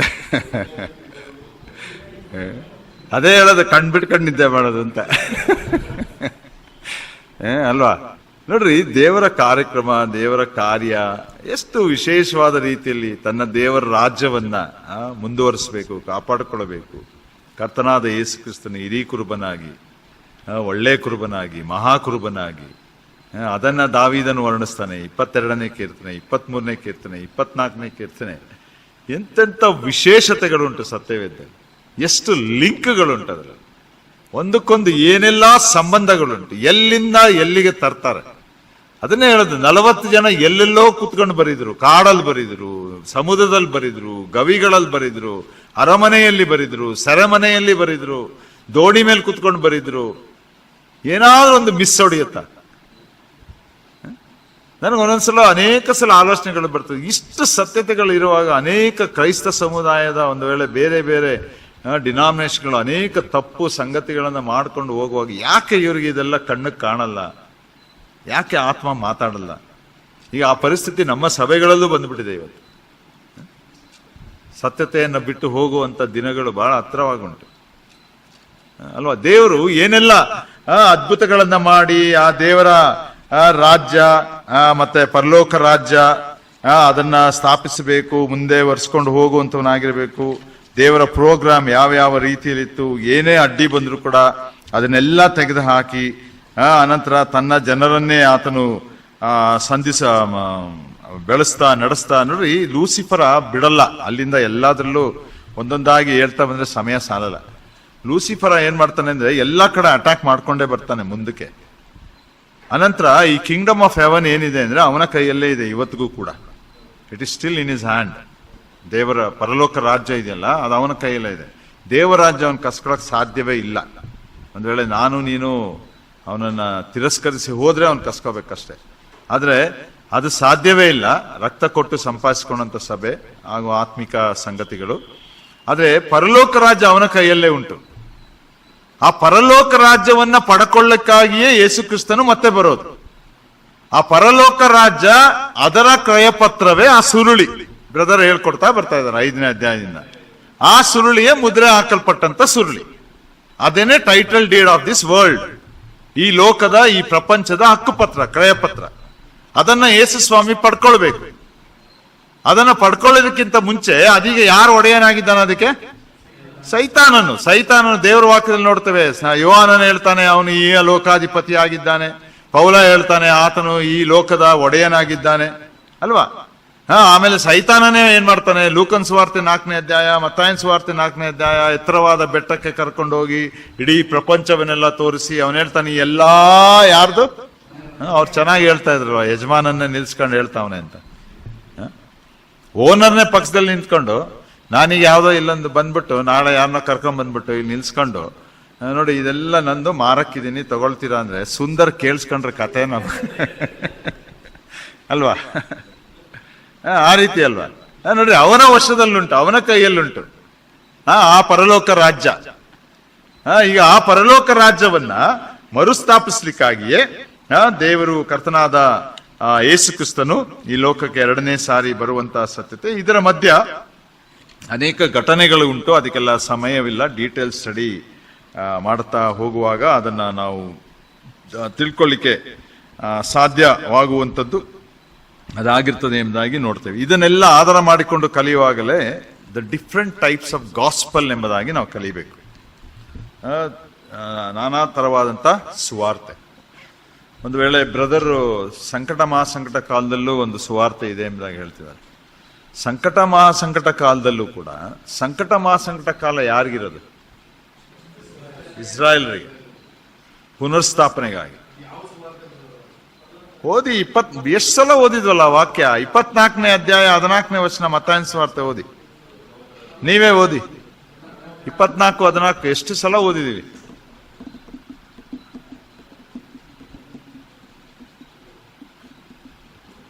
ಟೈಮ್ ಆಯ್ತು. ಮತ್ತಾಯ 24:14.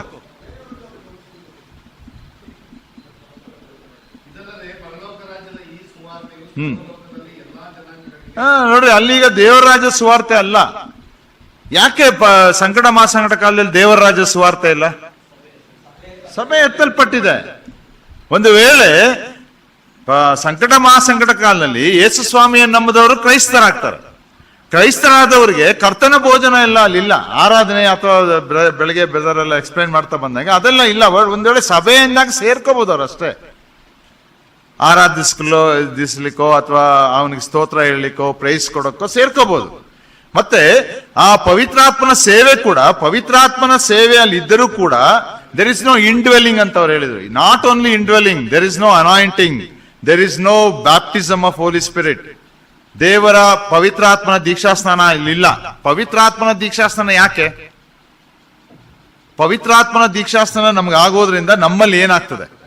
ನಾನು ನಿನ್ನೆ ಹೇಳ್ಕೊಟ್ಟೆ, ಇಲ್ಲ ರಕ್ಷಣೆ ಅಲ್ಲ. ರಕ್ಷಣೆ ಹೊಂದಿದ ಮೇಲೆ ಪವಿತ್ರಾತ್ಮನ ದೀಕ್ಷಾಸ್ನಾನ ಇಲ್ಲ ಬ್ರದರ್. ಪವಿತ್ರಾತ್ಮನ ದೀಕ್ಷಾಸ್ನಾನ ನಮ್ಮನ್ನ ಏನ್ ಮಾಡ್ತದೆ? ಗಲಾತ್ಯ ಪತ್ರಿಕೆ 3ನೇ ಅಧ್ಯಾಯ 26ನೇ ವರ್ಷದಲ್ಲಿ ಓದಿದಾಗೆ ನಂಬಿದಂತ ನಮ್ಮನ್ನ ಯೇಸು ಕ್ರಿಸ್ತನೆಂಬ ಸಭೆ ಎಂಬ ದೇಹಕ್ಕೆ ಸೇರಿಸ್ತದೆ. That is the universal church. ಅದು ಸಾರ್ವತ್ರಿಕ ಸಭೆ. ಸಾರ್ವತ್ರಿಕ ಸಭೆಯಲ್ಲಿ ಅಂಗಗಳಾದಂತ ನಾವು ಸ್ಥಳೀಯ ಸಭೆಯನ್ನ ರೆಪ್ರೆಸೆಂಟೇಟಿವ್ಸ್ ಆಗಿ ನಾವು ನಡೆಸ್ತೇವೆ.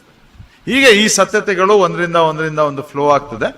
ಆ ರೀತಿಯಾಗಿ ನೋಡ್ರಿ, ಅಲ್ಲಿ ಸುವಾರ್ತೆ ಅವರಿಗೆ ಸಾರಲ್ಪಡುವುದು ಪರಲೋಕದ ರಾಜ್ಯದ ಸುವಾರ್ತೆ, not the gospel of grace, ಕೃಪೆಯ ಸುವಾರ್ತೆ ಅಲ್ಲ. ಹೇಗೂ ದೇವರ ವಾಕ್ಯಗಳನ್ನು ಆಶೀರ್ವದಿಸಲಿ.